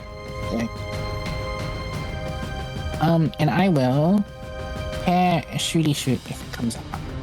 Okay. You are now crackling on Discord, by the way. Annoyingly. Oh no. But you prepare a shooty shoot. That's great for if the Umber Hulk comes out. Lair actions. Welcome, everyone. Yeah. You hear this rumbling behind you, and crowding in come some young Krufix. 1, 2, 3. No, it's not going in there. It's not an idiot. 4 and 5. They come in at initiative 20, and they will strike. Okay. So first of all, one against Stonk with pack tactics. Bob uses reaction to Stonk. Yeah, you can use your reaction. That's fine. So that turns it into that's disadvantage, doesn't it? So that'll be a normal strike because pack tactics is turned off. Okay, the stab with it. It is a 13 to hit. Does not. Okay, number 4 against Bob. That is a 17 to hit. That does hit. 5 damage for Bob. And then 2 strikes coming in for Aegis. one of them will be protected by vintage. Okay, so first one with the disadvantage, 17 to hit. Second not one hit. at advantage, 22 to hit. That'll hit. 5 piercing damage, 1 against vintage. Nick's remembering the protect pack tactics finally. Protect from Aegis. Well, okay. I will take the lowest of those 2 rolls then. And that is a 7. Okay, so Aegis takes 2 points of damage because his armor thingy. Okay. And we go to the Umber Hulk. Boom. A 1 in if you would like. It has burst out of the rock. I would like. Let me describe an Umber Hulk to you as well, because now you are either going to beat it or die. You may as well know what you're facing. This is a bipedal insect with huge arms and chitinous plating and these massive mandibles. It very much looks like an alien, almost like in alien armor, and it has these like 2 twisty antennae at the top of it, and eyes that are hypnotic. Yes. A 1 in, are you looking at it? Yes. Charisma save, please. Well, yeah, I will.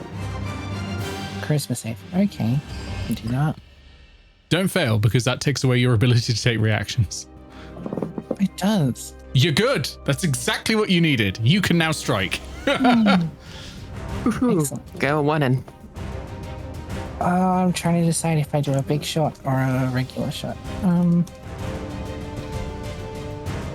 Oh, what the heck? It's a free attack. Ooh. Yeah, 20. Talia! And nat 20 on the big shot as well. So that's you taking a -5 to hit for a +10 Yes. to damage. And you've got Hunter's Mark active. And I've got Hunter's Mark. All right. So what do I do again? So what you're going to do is you're going to roll... numbers. When you crit, you double all damage dice. That includes Hunter's Mark. If you do Favored Foe or any equivalent, it'll double that. If you do like fish dice or anything like that, it'll double those as well. I do fish knife. Okay, so I roll an extra dice, or I just double what it says on it? So you double all the dice you roll. So yeah, extra die for each die you would previously roll. Okay. So D8 plus D6 plus D6 plus 2 more D6 plus another D8. Okay. And then plus 14. Yeah, because you'd add your modifier once, but your modifier is +10 because you're doing the big shot.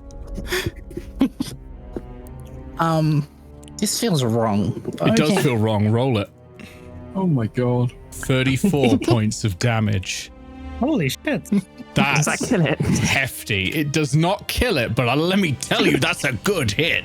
It is now bloodied. It wasn't bloodied before because it had a chance to heal, and I'd actually rolled maximum on its healing. But yeah. Whoo! A good hit, for especially considering it's not your goddamn turn. It is not. I forgot about that. The Umber Hulk runs in and is going to fucking smash you. Okay. First of all, with the mandibles, that's a 19 to hit, That does hit. and then This the could claws. be really bad. The claw, first claw misses. Second one's a 19 again. No, that doesn't hit. No, that definitely hits. So mandibles, you take. That one's hiding behind my stream deck. 12 slashing damage, Okay. and the claw, you take 11 slashing damage. Okay. Okay. We go to Stonk. The one is technically still standing. Okay. Stonk, are you averting your gaze? Yes. Oh, sorry, actually, you don't need to. Oh. Okay. You're just outside the range. Oh, you know, tell you what, Umber Hulk's moving one more in. It knows its ranges. Are you averting your gaze? Yes. I mean, Okay. I think it makes more sense for Stonk to be looking at the young Yeah, it will have Pixel. disadvantage on your attacks against anyone if you avert your gaze.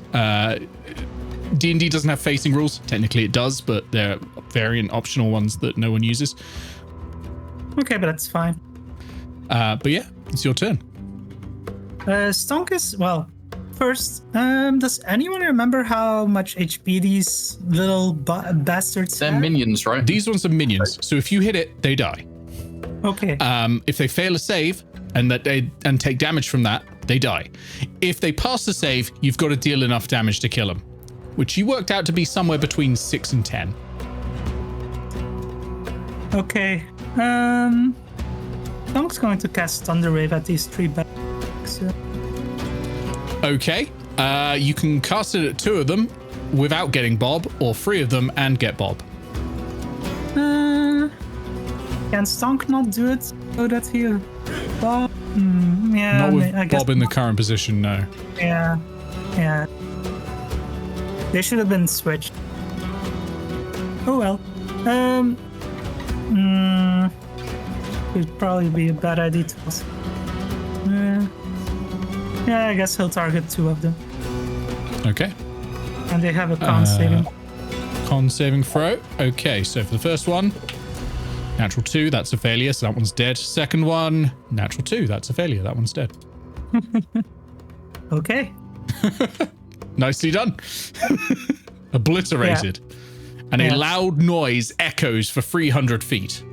Oh, And you no. hear the rumbling of the insect horde in response.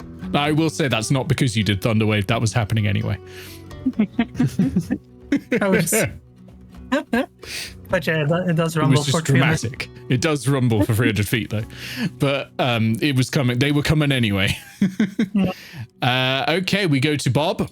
Well, first Bardic Inspiration 2. A Wooden, since I guess a Wooden is right next to it. Sounds good. Bardic Inspiration to a Wooden. And yeah, over to Bob. Is that your last then- Bardic Inspiration? Or have you got one more left? That's the second to last. Second to last. Okay. And Bob is going to take a chomp. Yeah, chomping at the young Kruthic. I'm going to throw a physical dice for once because I've come to distrust Owlbear Yeah, today. that's fair. That's fair. Leave Owlbear to Talia. Oh, that's a nat 1. Nat 1, I'm afraid that's a miss. Bad Yeah, luck, Bob. physical Bad dice. luck. Also bad. Yeah. No. Okay. Yeah. We go guess that- to Minnie, who is going to go woo, woo, woo, and rock backwards and forwards on her wheels. Tattle. Okay, I've been waiting for this. Yes, that's how initiative works. Well, yeah. Okay, so I am averting my gaze. Okay. Though not averting my gaze. Okay, I need a charisma saving throw. No. I'm averting my I'm gaze. kidding. as I in know with what a you Z. meant. I know what you meant. Yeah. The gaze avert. The gaze do not avert. Yeah. Okay, so Tattle in giant spider form is going to take a step back. Oh, that's a point. You should be larger than that, right? What size is yeah. giant spider? Next size up, so The orange. 10 feet. Yeah. We could say there's space for that if you're on the ceiling or something if you want. Yeah. Well, yeah. And what she's going to do is she's averting her gaze, but that's irrelevant because we're within 10 feet of the Hulk. And more to the point, that's 10 feet of dashing speed. So Okay. per my charger feet, I'm going to charge in. As I've moved 10 feet. Okay. Yeah, as I've moved 10 feet, I now get dashed at least 10 feet. I can now make an attack with my bonus action with a +5 to hit. Or I think Okay, I that can 10 feet push has to be in a it, straight line. It was. Yeah, Yeah, no, of course it I'm was. just reading. Okay. But you're like, that's Yep. Okay. Wait, what? No, that's fine. I was just double checking. Needs to be 10 feet in a this straight creature line, which walk? is what you've done. Absolutely. Does this creature enforce Euclidean geometry on D&D? Nope, that's all good. You're good. Yeah. So you Okay. move back and then charge in. Okay. I can push it up to 10 feet away, but I don't think there's any reason to do that right now. Yeah. Yeah, and that's instead of the bonus to attack. So let me just double check. Giant Spider normally has a +5. So this is a +10. If you do push it 10 feet away, it will give the rest of us out of its range. It's a +5 to the damage roll, not the attack roll. Oh, okay. Do I get advantage from a 1 in, or isn't that quite a flank? Not quite a flank from there, no. Okay. 1 in would have to be sort of over here for that. Okay. Yeah, that's fair. Now the question is, do I trust Owlbear's dice roller? I do not. I don't trust this dice, so I'm going to switch to my grounded dice. It's the well, it's Guild of Archons tomorrow, so it must be lucky. I'm going to finally kill Grounded tomorrow. There's a 16 hit. A 16 does not hit, I'm afraid. So you rev back and you charge forwards, but this Umberhog is huge and resists your charge. And yeah, you can't get through any of the really hard chitinous plating that the Umberhog is kitted out with. Okay. Well, that's my go. So next up is Spoiler. Spoiler is averting their gaze. Mm-hmm. Spoiler has pack tactics, which would offset the disadvantage. Okay, cool. Okay, and that is my spell attack modifier to hit, so that's going to be another +5. Come on, let this be a good +5. I'll trust you this time, Owlbear. Thank you. That hits. Roll damage. Okay. So that's 1d8 +4 plus the spell level. So that's 1d8 +6. Mm-hmm. Nice. Oh, very good. Yeah. Max damage. Great strike. Spoiler jumps in with those mandibles and bites at the Umberhog. Yeah. Piercing damage if that matters. It does not. There are no resistances or vulnerabilities on this creature. Okay, and last but not least, Luna. Okay, Luna is going to avert her gaze. She's going to run round 5. Is this difficult terrain? Yeah, that's difficult terrain, so that's going to be 10 feet. Okay. But I mean, Luna's got that's enough movement, 10, so it's not going to matter. 15, 20, 25, Okay, that is X to its 30. reach, so it will take a strike. I didn't realize it was in reach. You entered Bloody hell. that square, which is adjacent to the Umberhog. Okay. You can go there, In that case, yeah. or otherwise it would be. I mean, you can disengage if you want. That's always an option. Oh yeah, I can disengage for free. Yeah. 20. Wait. Oh yeah, you get bonus action disengage, don't you? Because you've got the rogue dog. Yep. Okay, and Luna is going to attack. Is that a flank that'll offset the disadvantage? That's correct. Cool. Okay, Luna, you can do this. I believe in you. You're the best dog. I will say that on Tattle, on your next go, you're going to have to move or be squeezing. Because you are a 10-foot creature sort of standing over another creature underneath. Okay. That is a 19 to hit. 19 hits, roll damage. Yes. And a good doggo deals 1d6 plus 2. Then he said plus 20. Wouldn't that be impressive? 6 points of piercing damage, I think. 6 piercing damage. Very good. Yep. Very good. The Umberhog is not looking great. That's my go. Okay, Aegis, give us something special. All right. Stonk, get in there and help the others. I'll hold off the hordes. And he will go to attack this Krivik. Okay. With the hand axe. That is a 13 to hit. A 13 does not hit, I'm afraid. Okay. What do I do? No. Okay. Yeah, he is going to. Yeah, that'll be that. And then we'll go to Vintage, who Very will nice. also go for a bitey on. Let's go on this one. Yeah. That is a plus. I will remember Vintage's stat block one day. +3 to hit. Okay. The day That is a Vintage 19 dies. for Vintage. 19 hits. That's a dead minion. Good work. And then Vintage will move round to here. Okay, it'll still be a melee because Aegis, you're engaged. But a 1-in, over to you. Yes. Okay. I'm just gonna shoot it from here. Okay. I have Are to you do the averting your check then. gaze? Yes, because I'm already rolling a disadvantage because I'm too close. So That's true. Oh no, don't you avoid being too close? Oh no, it's being too far away. I mean, I'm getting the wrong way around. yes. Not yet. I am looking at the crossbow X, but later on, just so that, nothing is ever out of range. Yeah. 21 hits, 21? roll damage. Yeah. Which is a D8 plus D8 plus 4 plus 2d6. Very nice. 16. Very good. Very good. This thing's fucking messed up, I'll tell you that. Anything else to 1-in? I think that's my turn. Okay, we go to lair actions. Dun, dun, dun. Bursting this time through the ground around you all. Well then. Yet more Kruthiks! And they are going to strike.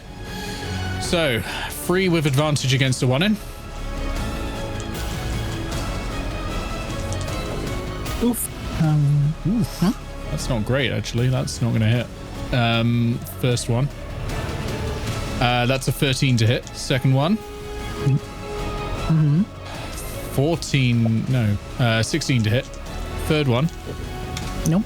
Give me a nat 20, goddammit. I've rolled so many nat 1s on these advantage ones. 22 to hit. Yeah, okay, that hit. Take 5 piercing damage. And the other one is actually going to go for you, one, and I'm sorry, they've got pack tactics. They're going to use it. Oh no, it can go against Luna because the Umber Hulk is its ally. So with advantage against Luna. 16 to hit. That hits. 5 piercing damage. And then 1 against the beast, the bestial spirit with advantage again. 23 to hit, 5 piercing damage. Okay. How much HP this? Okay. 5. The 2 on the other side are going to strike at Aegis. All right. Both with advantage. Yeah, That's I'm shit. down. That's going to miss. That's a 9.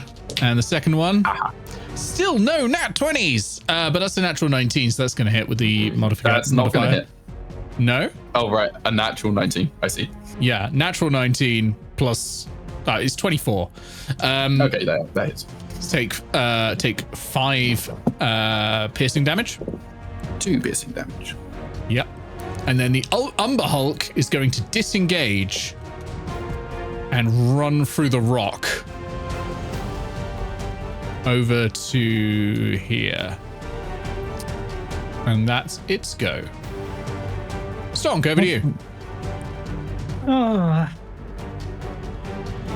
The Umber Hulk fleeing messes up Stonk's plan. Oh. It's good like that, isn't it? It's always like that. Every time right before my turn, when I've got everything planned out, the whole situation changes again. If the situation doesn't change, it's a boring combat.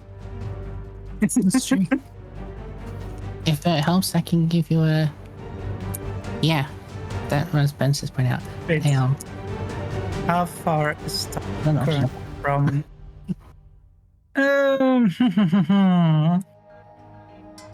the calculating distance, is it like line of sight? Like, well, eagles as a crow flies? Or, It depends what you're doing.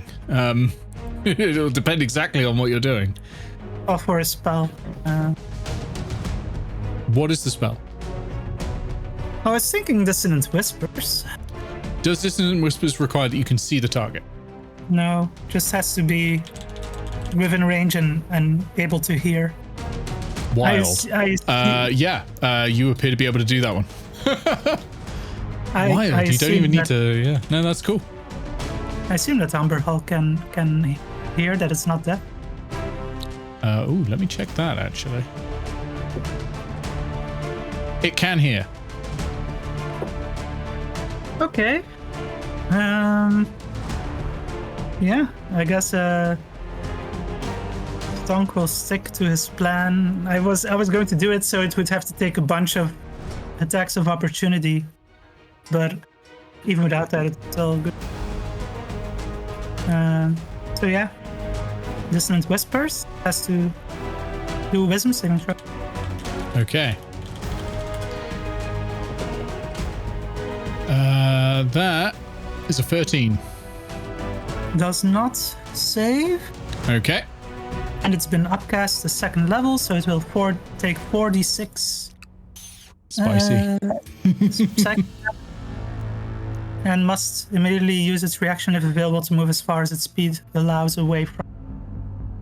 Okay. Right. Let me check its speed. That is 17 psychic damage. That's some nice damage. Very nice. Very nice indeed. Okay. Anything else, Stonk? Stonk is going to answer Aegis's shout from earlier. I'm sticking with you, man. We're all in this together. And he throws his bardic inspiration to his final bardic inspiration is thrown to Aegis. Very nice. Over to Bob. Yeah, Bob is just going to once again attempt to take a chunk out of the young Kriffik next to it. Good idea. Roll that attack. Once again, I have to look up Bob to hit. Okay, I'm rolling an owlbear now because the physical dice also betrayed me. That hit. Nice. Young Kriffik is dead. Woohoo. Minnie is going to roll over to here. Tattle. Okay, so Talia, how is a one doing?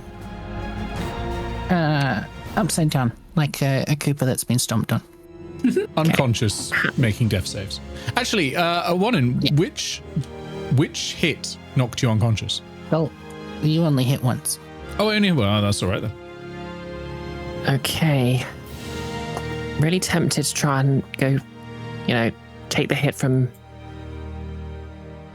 B4 and try and charge the Umberholt because it must be low on HP, but I don't want to risk it. It's your call. You know that there are enough Kriffiks there to kill a Wannen. Okay. Which, that number is 2, by the way. Yeah. Okay. Just get one in out of there. Okay. Tassler's going to drop Wild Shape and cast Healing Word on a Wannen. Okay. So you go back to normal size. Let me just... You were on the ceiling, weren't you? I can drop down. Yeah, you can. Just, you know me, I'm an asshole.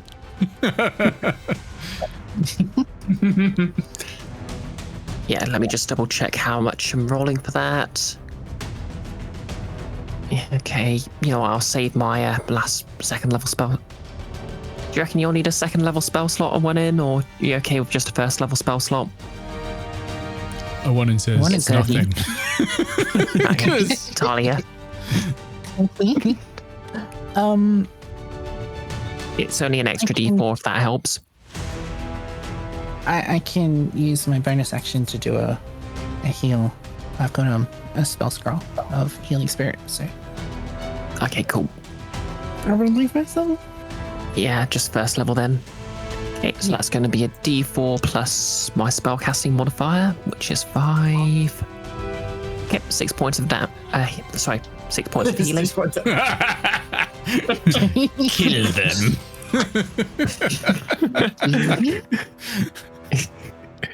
Tattle smells blood. It's time. Yeah, Tassel Tassel has a choice between saving a one-in or attacking the Umber Hulk. She decides to kill a one-in. Instructions unclear. Okay, anything else, Tattle?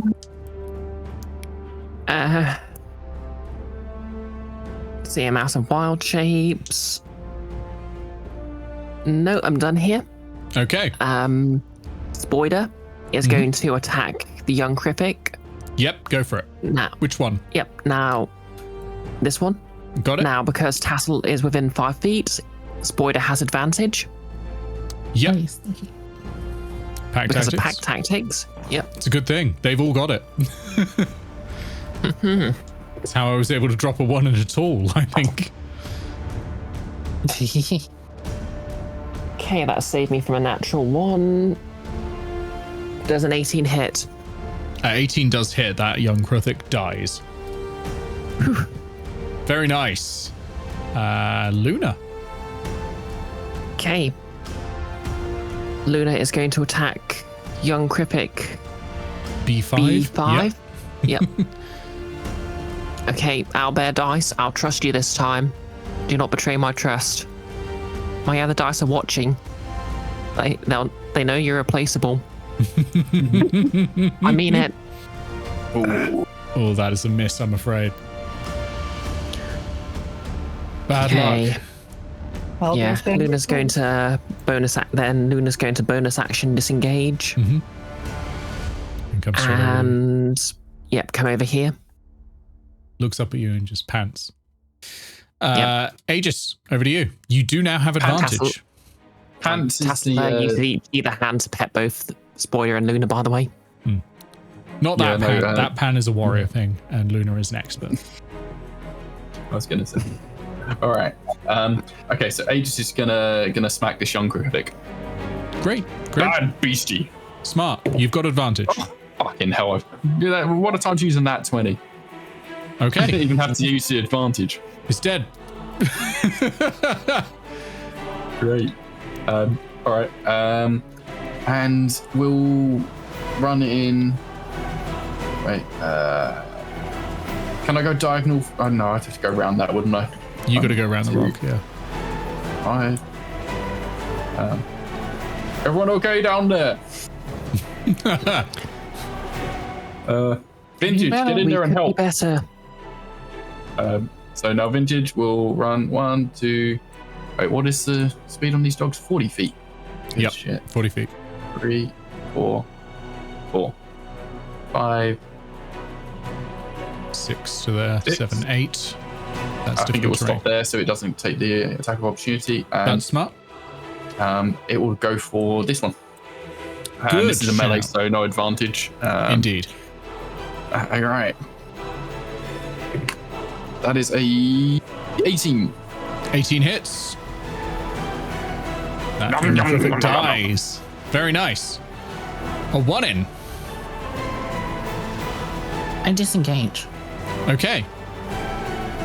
'Cause I've learned. Yeah, you are kind of surrounded at the moment. 3, 25, 30, and I have a spell scroll. Where is my? Yeah. Most spell Healing scrolls are Spirit. actions. Oh, are they? Yeah. The spell is a bonus action. Let me just double check because I think the scroll itself is an action regardless. But let me just double check it because it's a rare thing. Yes. No, spell's normal casting time. You're good. Hey, cool. I cast Healing Spirit. Okay. Mark yourself a 5-foot cube of healing. I shall. Draw a cube. Okay. We go to lair actions. Here they come.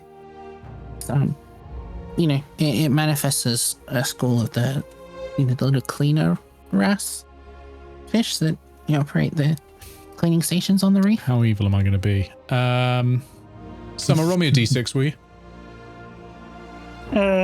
Sure. D6 being rolled in owlbear. What's a 1? Bad luck. Oh no. Oh no. Oh shit. 2 young Krufix come out and a Hive Lord. Oh, yeah. Yeah, bad luck. That was the worst number to roll. Actually, it was one of the worst numbers. Well, Doing a heal on one. Yeah, so the healing spirit gently washes over you and you feel health return to you. Okay, so the young Krufix, one against Stonk, one against Bob, both with advantage because Bob's going to protect Stonk again. Bob's going to protect Stonk. So Stonk's one will be normal. Mm-hmm. That is a natural 17 plus numbers is going to hit. So you take 5 piercing damage. And the one against Bob was with advantage because of pack tactics. That is a natural 16 plus numbers. That's going to hit as well. So that's going to be 5 piercing damage against Bob. The Hive Lord is not a minion, you'll note. Yeah. And in fact is going to crash through all of these. It's got enough movement to get around here. It'll take an attack of opportunity from Bob if Bob wishes to. Yep. Bob will indeed do an opportunity attack. Nice. 21. That hits. Roll damage. That is 1d6 plus 2. Oh my god, owlbear!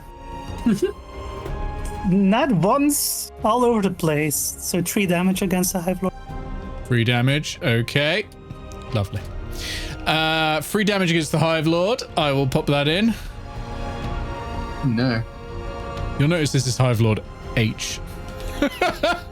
Oh no. That's just because it's high H for Hive Lord. Yeah, that's right. So it is going to use its acid spray. Uh-oh. So it sprays in a 15-foot cone. Can I have a dexterity saving throw from Aegis, from the Spider, and from Tattle, please? Right. Hey. Chunk, come on. Oh no, that's not saved. Gush of acid comes out. Not Okay. saved. Tattle Roll the is a damage dirty in 20. And Spoiler is. Oh, that's not No, good. that's not good. That's D100s. I don't want to be doing that. Oh god. Jeez. Okay. So, did anyone pass? Or sorry, what? Did anyone get more than a 14 or 14 or higher? More accurately. Okay, Tassel got a dirty 20. Spoiler got a 5. Okay, so Aegis and Spoiler are taking the full damage. Tattle, you're taking half of 18 damage. Oh bloody hell! There you go. So that's 9 damage to Tassel. Yep, 9 to Tattle, 18 to Aegis and Spoiler. It is acid damage. Just for those who need to know that. There is a lot of acid stuff in this mine. It's There not is. nice. The Umber Hulks go. Ooh, what is the Umber Hulk going to do at this point? Who's the best person to ambush right now? It's not a 1 in. 5, 10, 15, 20, 25, 30, 35, 40, 45, 50, 55, 60. It's dash to do that. It would have been able to close in and probably kill Bob this turn if it hadn't been for Stonk's dissonant whispers. But there we are. Speaking of which, Stonk, it's over to you. Yeah. Speaking of that, I'm thinking about doing it again. Want to see me do it again? Speaking of which, are you averting your gaze? Yeah, Stonk is averting. Okay. His...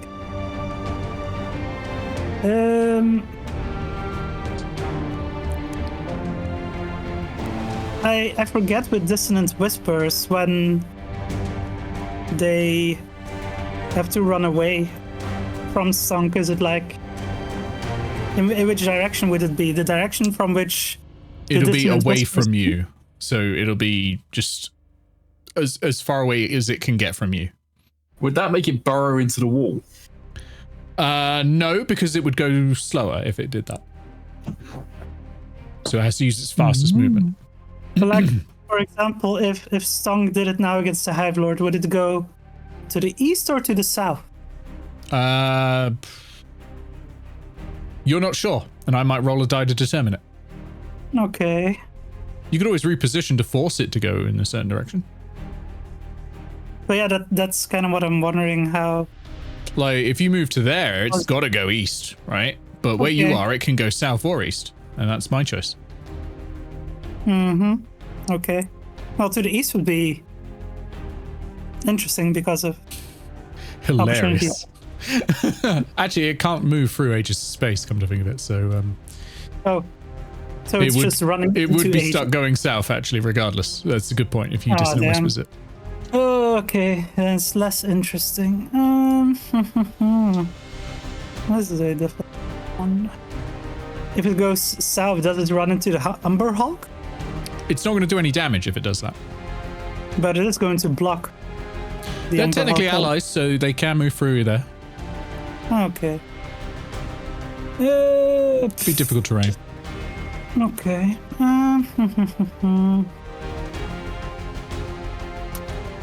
I think Stonk is going to cast Dissonant Whispers. Okay. What am I rolling? And, I'm still determining the targets. Umber Hulk's pretty low. Put it this. I'm going to give you 10 more seconds. Yeah. Yeah, I'm going to cast it against the Hive Lord. Okay. Sounds good. Wisdom saving Wisdom throw? save. Okay. That's not good. That's an 11. Yeah, that's not gonna make it. And again, upcast second level, so 46 psychic damage, and it has to... It actually can't get through there. It's stuck there. Because you can't end your space in an ally space, and it would end it there because of difficult terrain. Aegis and Bob can take attacks of opportunities if they would like, because this is normal movement. This isn't forced movement. 9 damage against the Hive Lord. Very good.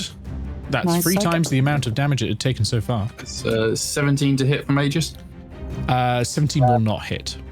Oof. Also 17 from Bob. Bad luck, I'm afraid.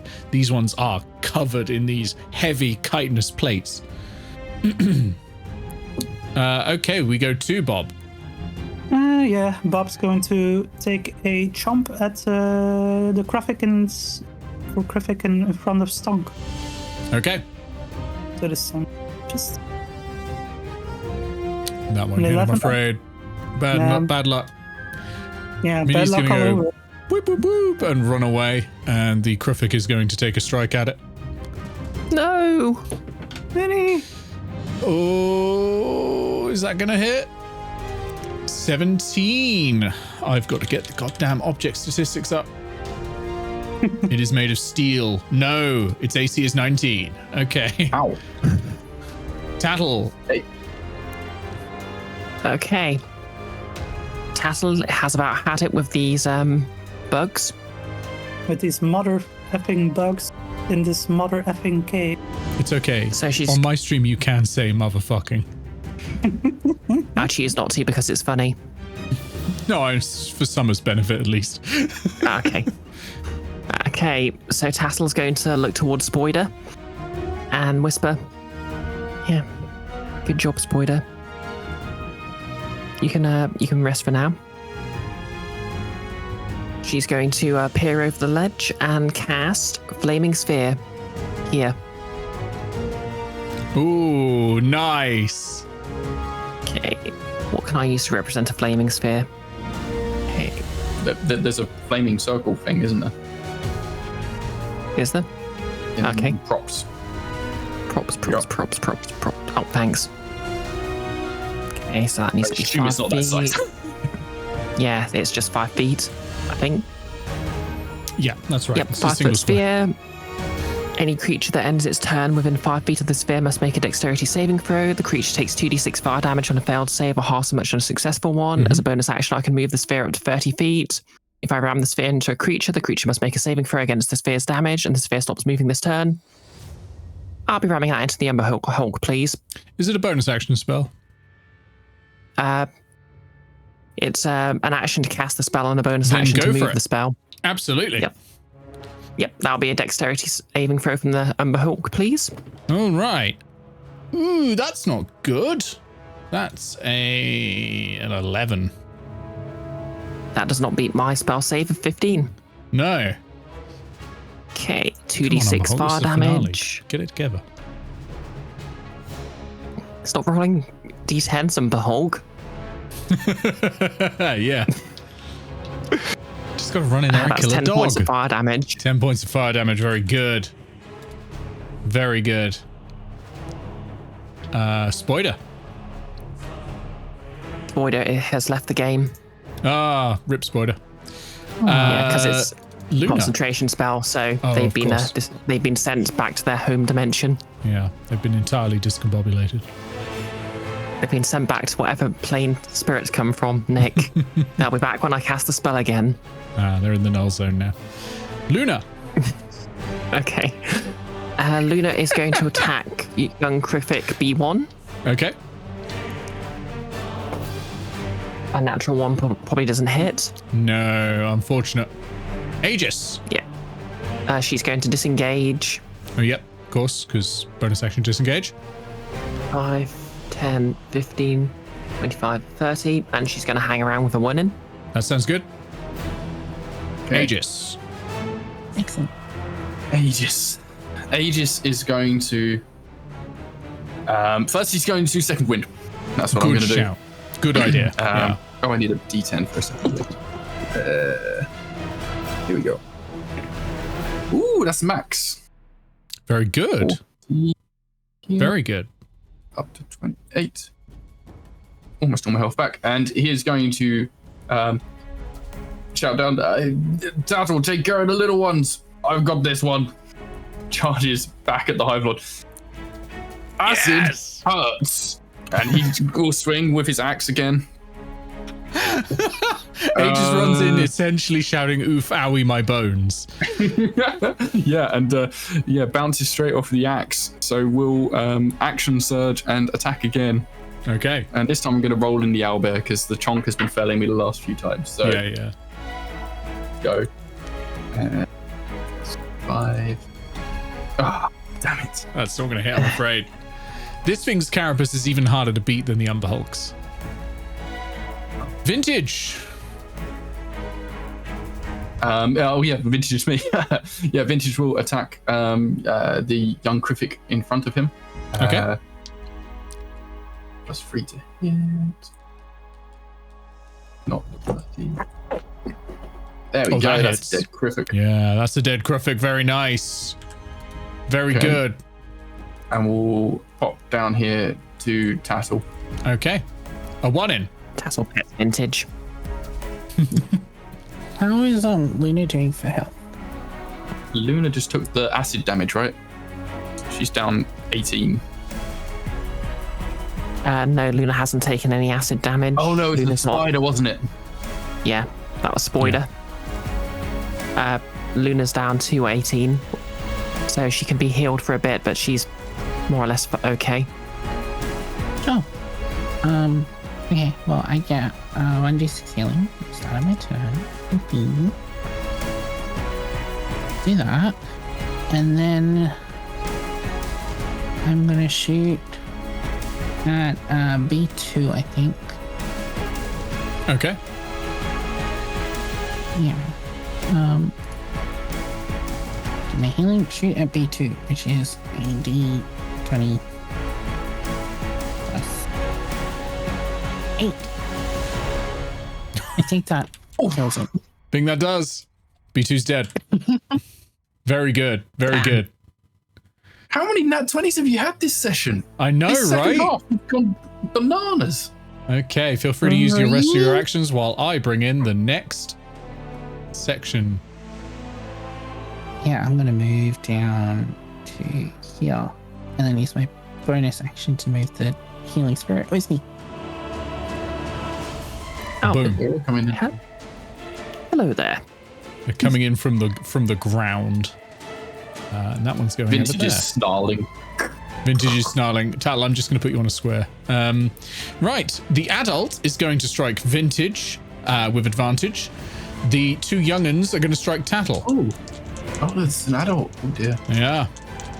So, firstly, the two against Tattle with advantage. Protect one of them. Okay. Pardon me.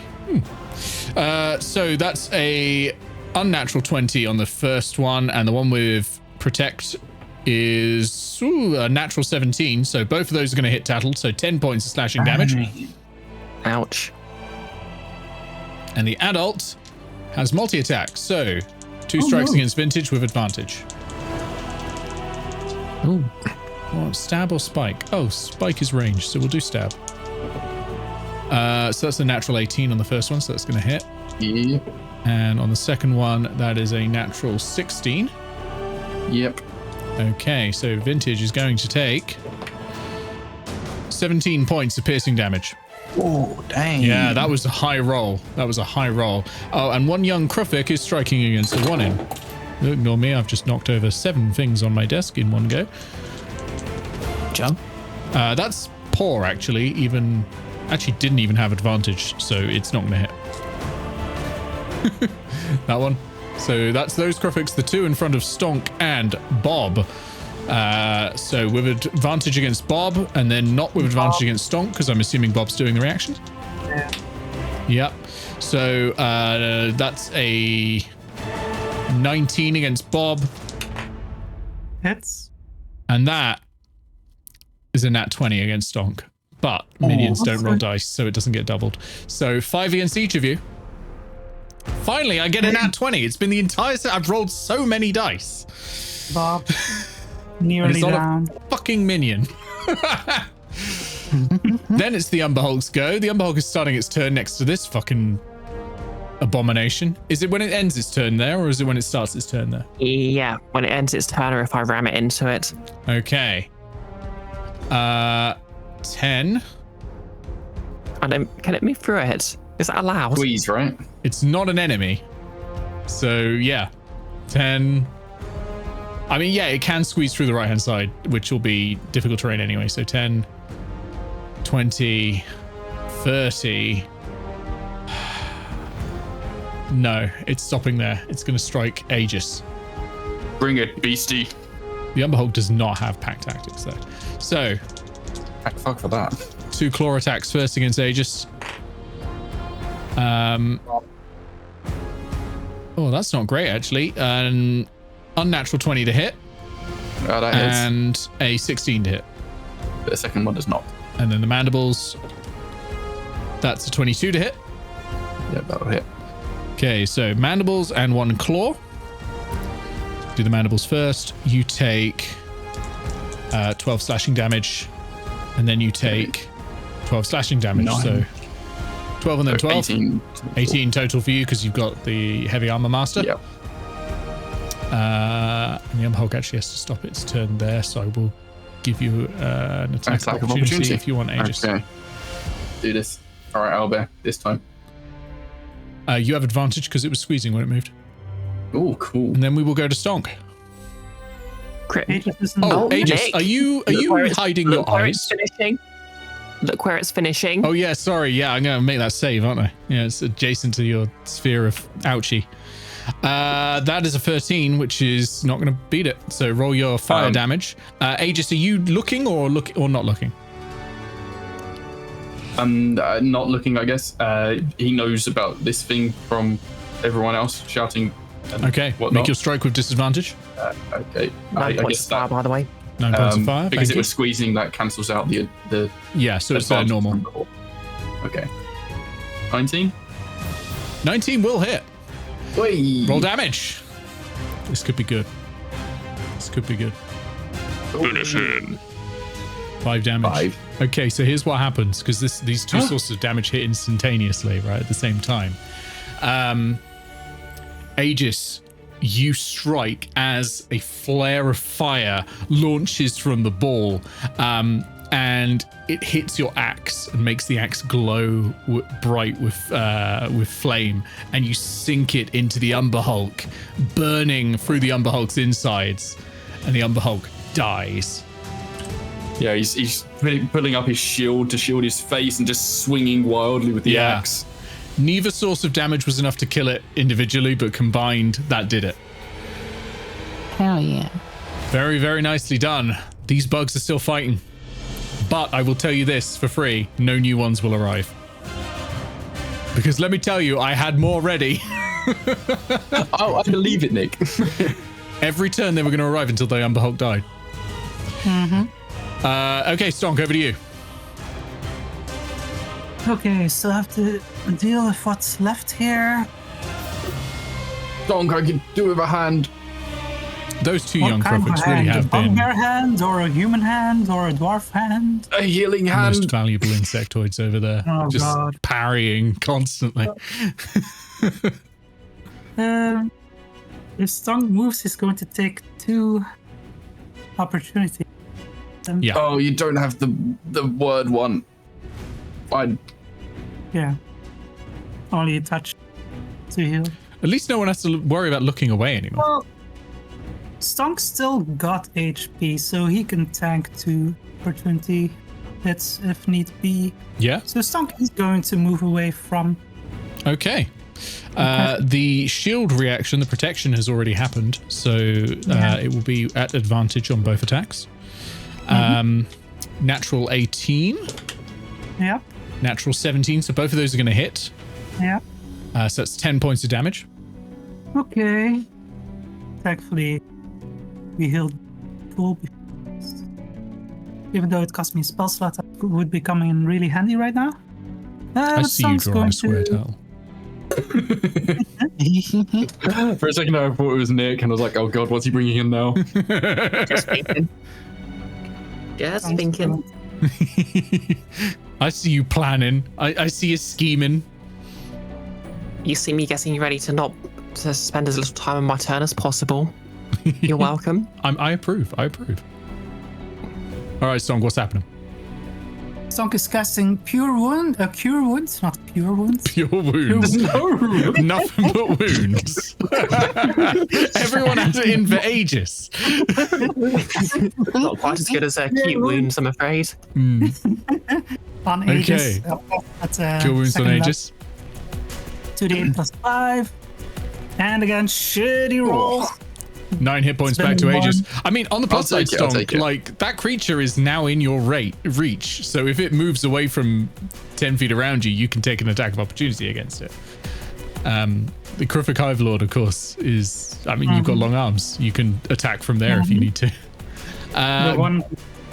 Yeah. So, over to Bob. Yeah, Bob is going to take a chomp at the one in front of him. Go for it. God, Bob, please hit for once. I'm afraid that won't hit. Bob just can't do it. Performance anxiety, I'm afraid.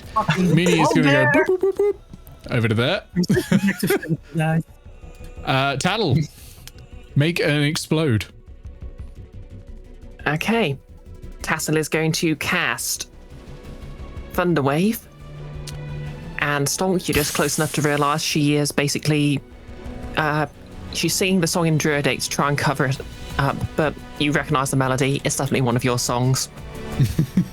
And I'll need a saving throw from both those young Cruffics, please.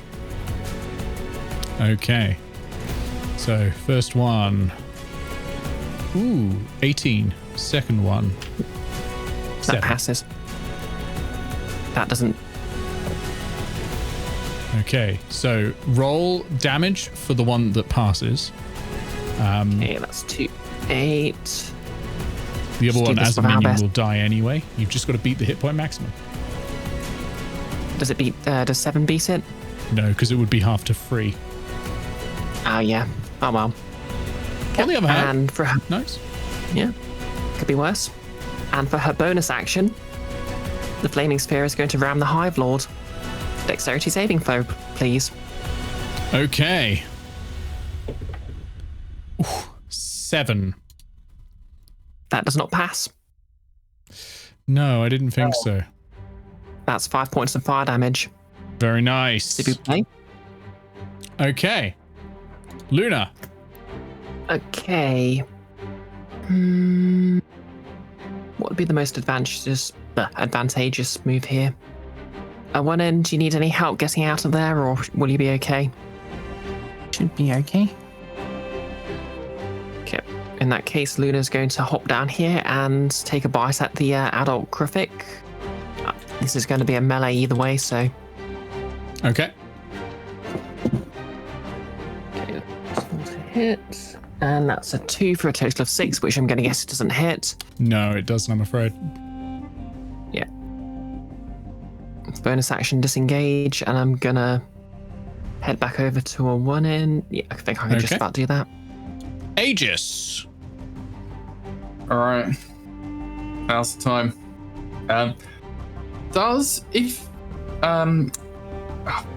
Bree, if something gets moved into the space of the fire, does that also do the damage, or does it have to be moved? Does it have to be the other way around? No, it only takes that. Basically, it only forces the saving throw if they finish their turn in the range of the sphere, or if it's rammed into them.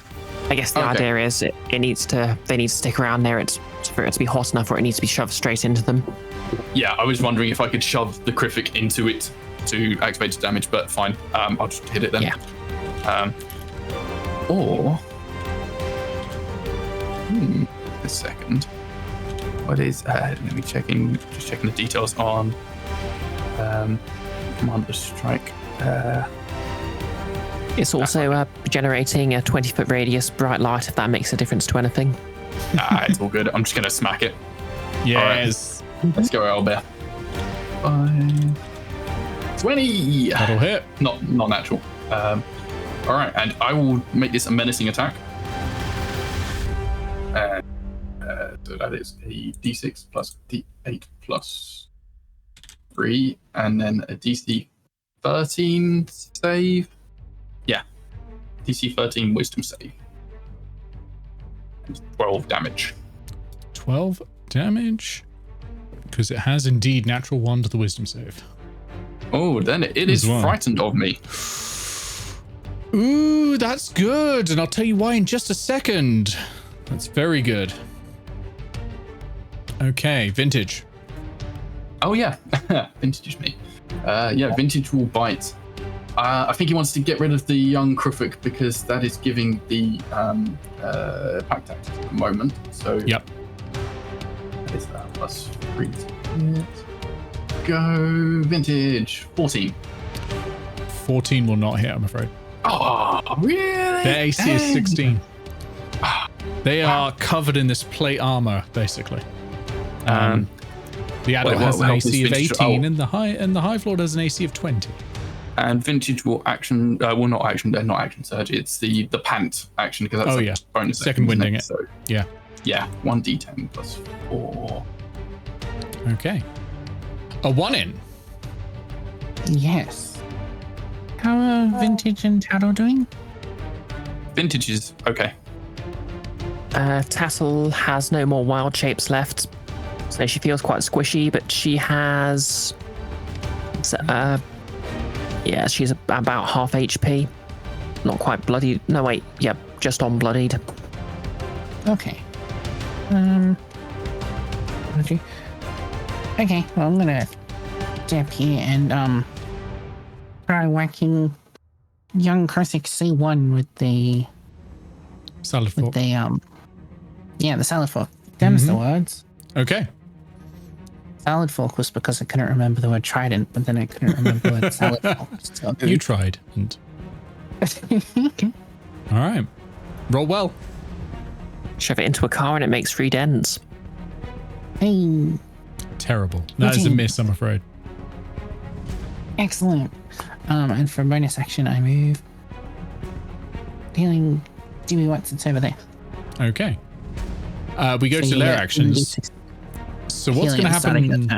What's going to happen now? Because no new creatures are going to arrive, and because the creature that was psychically controlling all of these bugs is gone, I am going to roll a morale saving throw for each of these.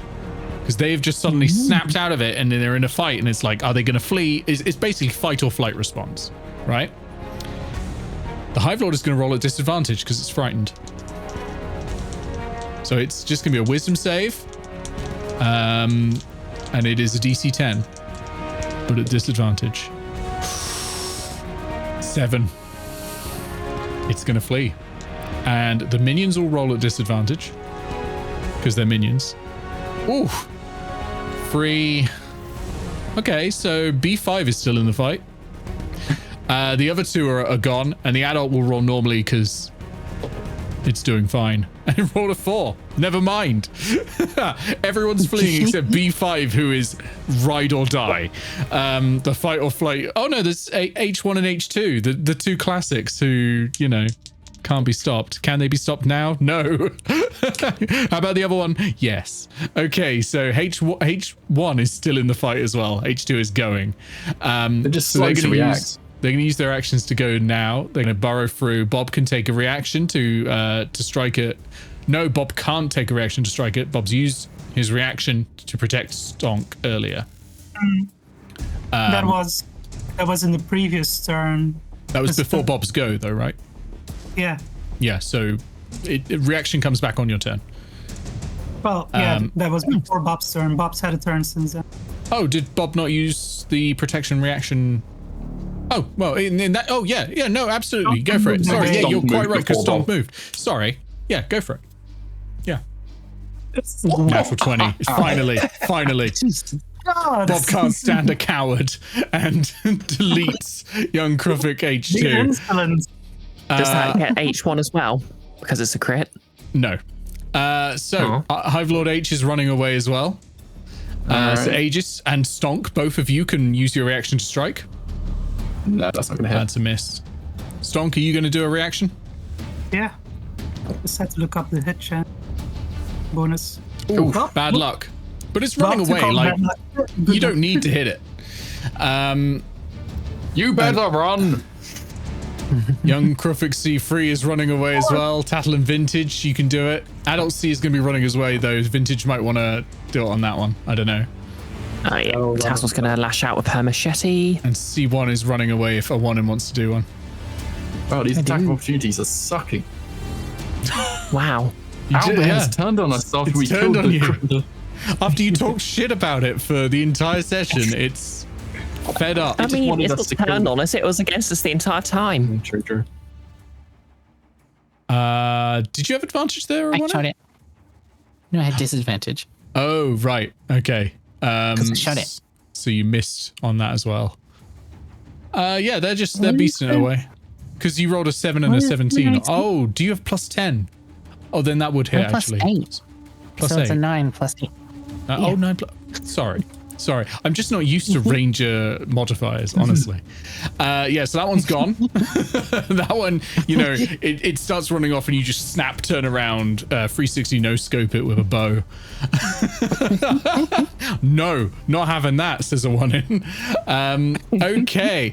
Young Krufik B5 and Young Krufik H1 are going to strike, though, because they're still in the fight. So H1 against Bob, no advantage on this. That's not going to hit. That's an 11. And B5 against a 1 in using multi-attack. So 2 stabs coming in. Oh, that's a 12 and a 19 to hit. One of those hits. Okay, you take 8 points of piercing damage. It's going to move around you like that. Stonk, you'll go. They're all running away like cowards, Stonk.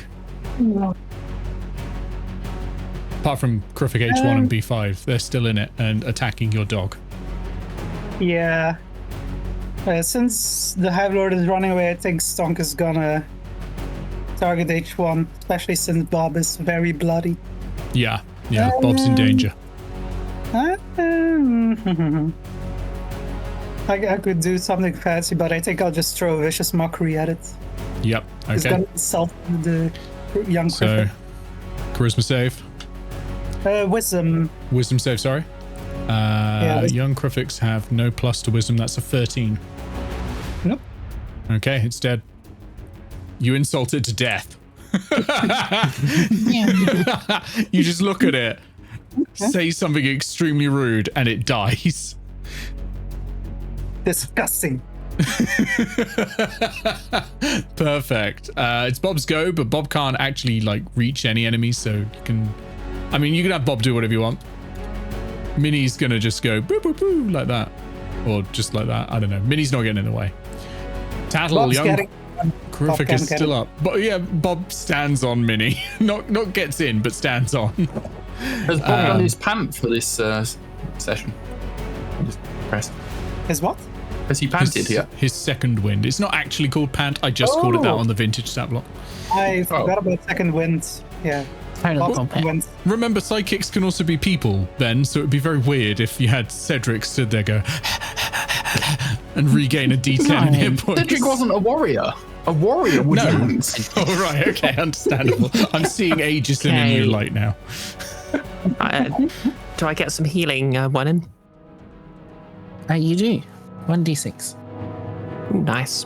Hang on, I'll just roll that Really? quickly. And then I think the thing. Nice. 6. Yeah, that's the fourth one. Bing. Now the spirit disappears. Okay. Anyway, Tattle's going to look at young Crific B5. She's Last just going thing. to flash the memory of Imp slipping out of the room a couple of days ago. Rip. She's going to blink and mutter, "You should have run." And then she's going to reach down, bonus action, pick up some rubble, press it against the wall and mutter something in Druidic. And she's going to throw a magic stone at the young Crific. Do it. Kill this beast. Get those frustrations out. Yeah. I'll be using a rogue dice for this.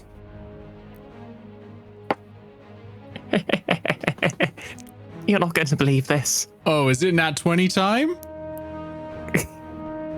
All the Glorious. times to get a freaking natural 20. It's dramatically appropriate nat 20. You Jesus. lob this stone and it strikes the Crific straight on the head, knocking it sideways and dead. Combat over, as the others will flee fast enough and far enough away that you are no longer surrounded by them. Okay. So we're going to go through the ending bit very quickly because we've got a limited amount of time. But with the Umber Hulk's death, you finally remember what it is. And you now understand that you have taken out the scourge at the heart of Xos-Hivex and freed the Dwarven mine of the corruption. Eventually, all of the bugs in the mine, because there were thousands and thousands of them, clear away as they regain their own senses and naturally become afraid of a surrounding that has already got gelatinous cubes, oozes, fire elementals, and all that. They are no longer mindlessly attacking the same point. They are each fending for themselves. And after a while, Xos-Hivex becomes a relatively abandoned, but from the usual quantity of monsters, location. Woohoo! Is there anything any of you would like to do before you leave? Could I perform a quick necropsy on the Umber Hulk? Just, Sure. You know, just do my due diligence, take some sketches. Absolutely. In a Absolutely. bit. What do you want for that? This would be nature or survival, your choice. Okay, we'll call this survival because I get +5 to it. This is your last chance, Owlbear. Don't blow it. Give me a 1. Go on, give me a 1. Thank you. That's great. It saw what my dice were doing and got jealous. So, you investigate this creature. You sort of cut it open and have a look at it. It's got acidic blood. There are some interesting parts in the brain that show probably psionic activity. And its claws are made of a very sharp metal that it looks like could dig through rock very easily. In fact, that's how you saw it move. With a roll that high, you can take the claws off the Umber Hulk. Now, I will say there is already an item called the Claws of the Umber Hulk. This is not that because that is a rare quality. That's you got to be 5th to 10th level to get that. But I'll give you something that's similar to that for that roll. Nice. Yeah. Likely it will give you a burrowing speed, but not let you cast spells while you're wearing them. Ooh. Now, I will hand out treasure at the end because I've got to get Ben to remind me what his research was about, and Yeah. and I'll hand out XP as well. Yeah, Aegis would Hold on the way on, out. hold on. Sorry, a 1 in first was, and then Aegis. Go for it. We had to go back to the forge. The fire elemental offered to craft some gear if we break the That's mine. right. That's right. So you return to the forge. Hold on, I've got the map. And the fire elemental did offer to craft you some gear. You return with the claws of the Umberhulk, which kind of prove it, I suppose. What would you like to request? Can it make? Anything It metal. can make anything. Yeah. Any weapon or armor made of metal. Mundane, I'm assuming. You can assume that. That was definitely a carefully chosen answer. Would it make me a whole suit of plate armor? You've just got a mithril set though. You've already got plate armor. No, you gave me splint armor. Well, it's close enough. It's not going to make one item for each of you. You can have one item. Oh, okay. I see. Yeah. And I think Aegis is here for a shield, Yes. if I remember rightly. Yeah, I mean, Aegis has a mundane shield. But I mean, Actually, there Aegis is has a one magical that shield. you're finding amongst the horde, is what I mean, because your research was to find a shield. Yeah. Oh, okay. I see what you're saying. So yeah, Aegis will probably not, someone else will yeah. benefit from this more, is Yeah. what I'm trying to say. Absolutely. Is there anything Stonk wants? Stonk has also gained a really good item this quest. Is there anything a 1-in or Tattle wants? Stonk gained the Instrument of the Bards this quest. No. Didn't you That get it was from in, Dragon uh, Hall? That was from That was in Gobbo. That's from Sean. Was Sean. that goblins? Oh, never mind. Sorry, ignore me then. All right, Stonk, you're in the running as well. My apologies. The moon Yes, Stonk sickle. hasn't gotten anything. And I was actually going to say that Stonk would be searching for treasure or hidden doors or something. Tattle got the moon sickle. All right. Yeah, Moon, what- no, I didn't get a moon sickle. Didn't you? From the culture. I got a silver sickle. Oh, I silver don't sickle. think I got a moon sickle. Ah, fair enough. Well, tell you what, I'm going to roll a d6 because I want to go to sleep. So it is going to be Tattle. I rolled a Oh, 1. okay. Okay, so this has to be a metal object and it has to be weapon or armor. Tattle is a druid, so she can't actually wear metal armor. Which is a shame because she's recently lost her armor. I guess she's going to ask for a she's going to hold up her machete and say, think you can give me something like this that's good for, druid craft? Or, I can maybe as make a you weapon. something.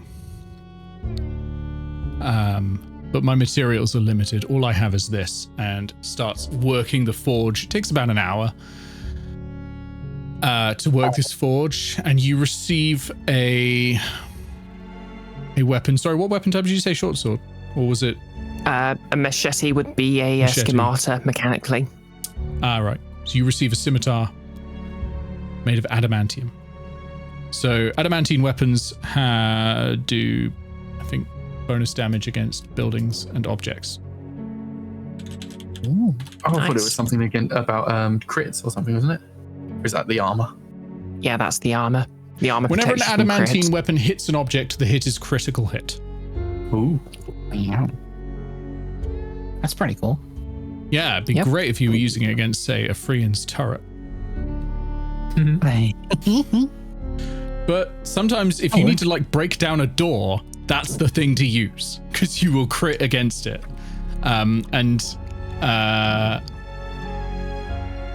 That's gonna do a lot of damage.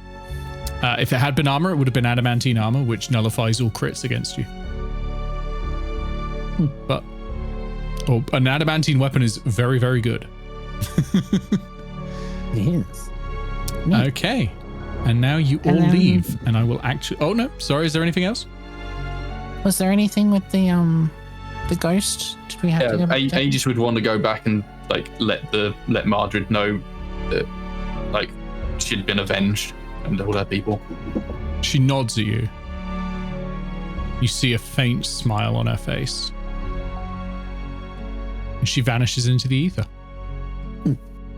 Stonk Yeah. searches around for treasure or hidden doors or something, because Stonk wants to get something out of getting through this hell. You are getting something out of it. I just said I'm giving you loot at the end of the session. I'm just trying to ask what you're doing before you fucking leave. The only thing holding you up from getting great loot is you constantly adding actions on now. Oh, that's Yeah, I was fine. just Do we saying have a that way of for getting Minnie out? Okay. We have ropes. You have ropes and nets. I tell you what. You can do it. I want a survival roll. Okay. I'm going to set the DC at For me 15.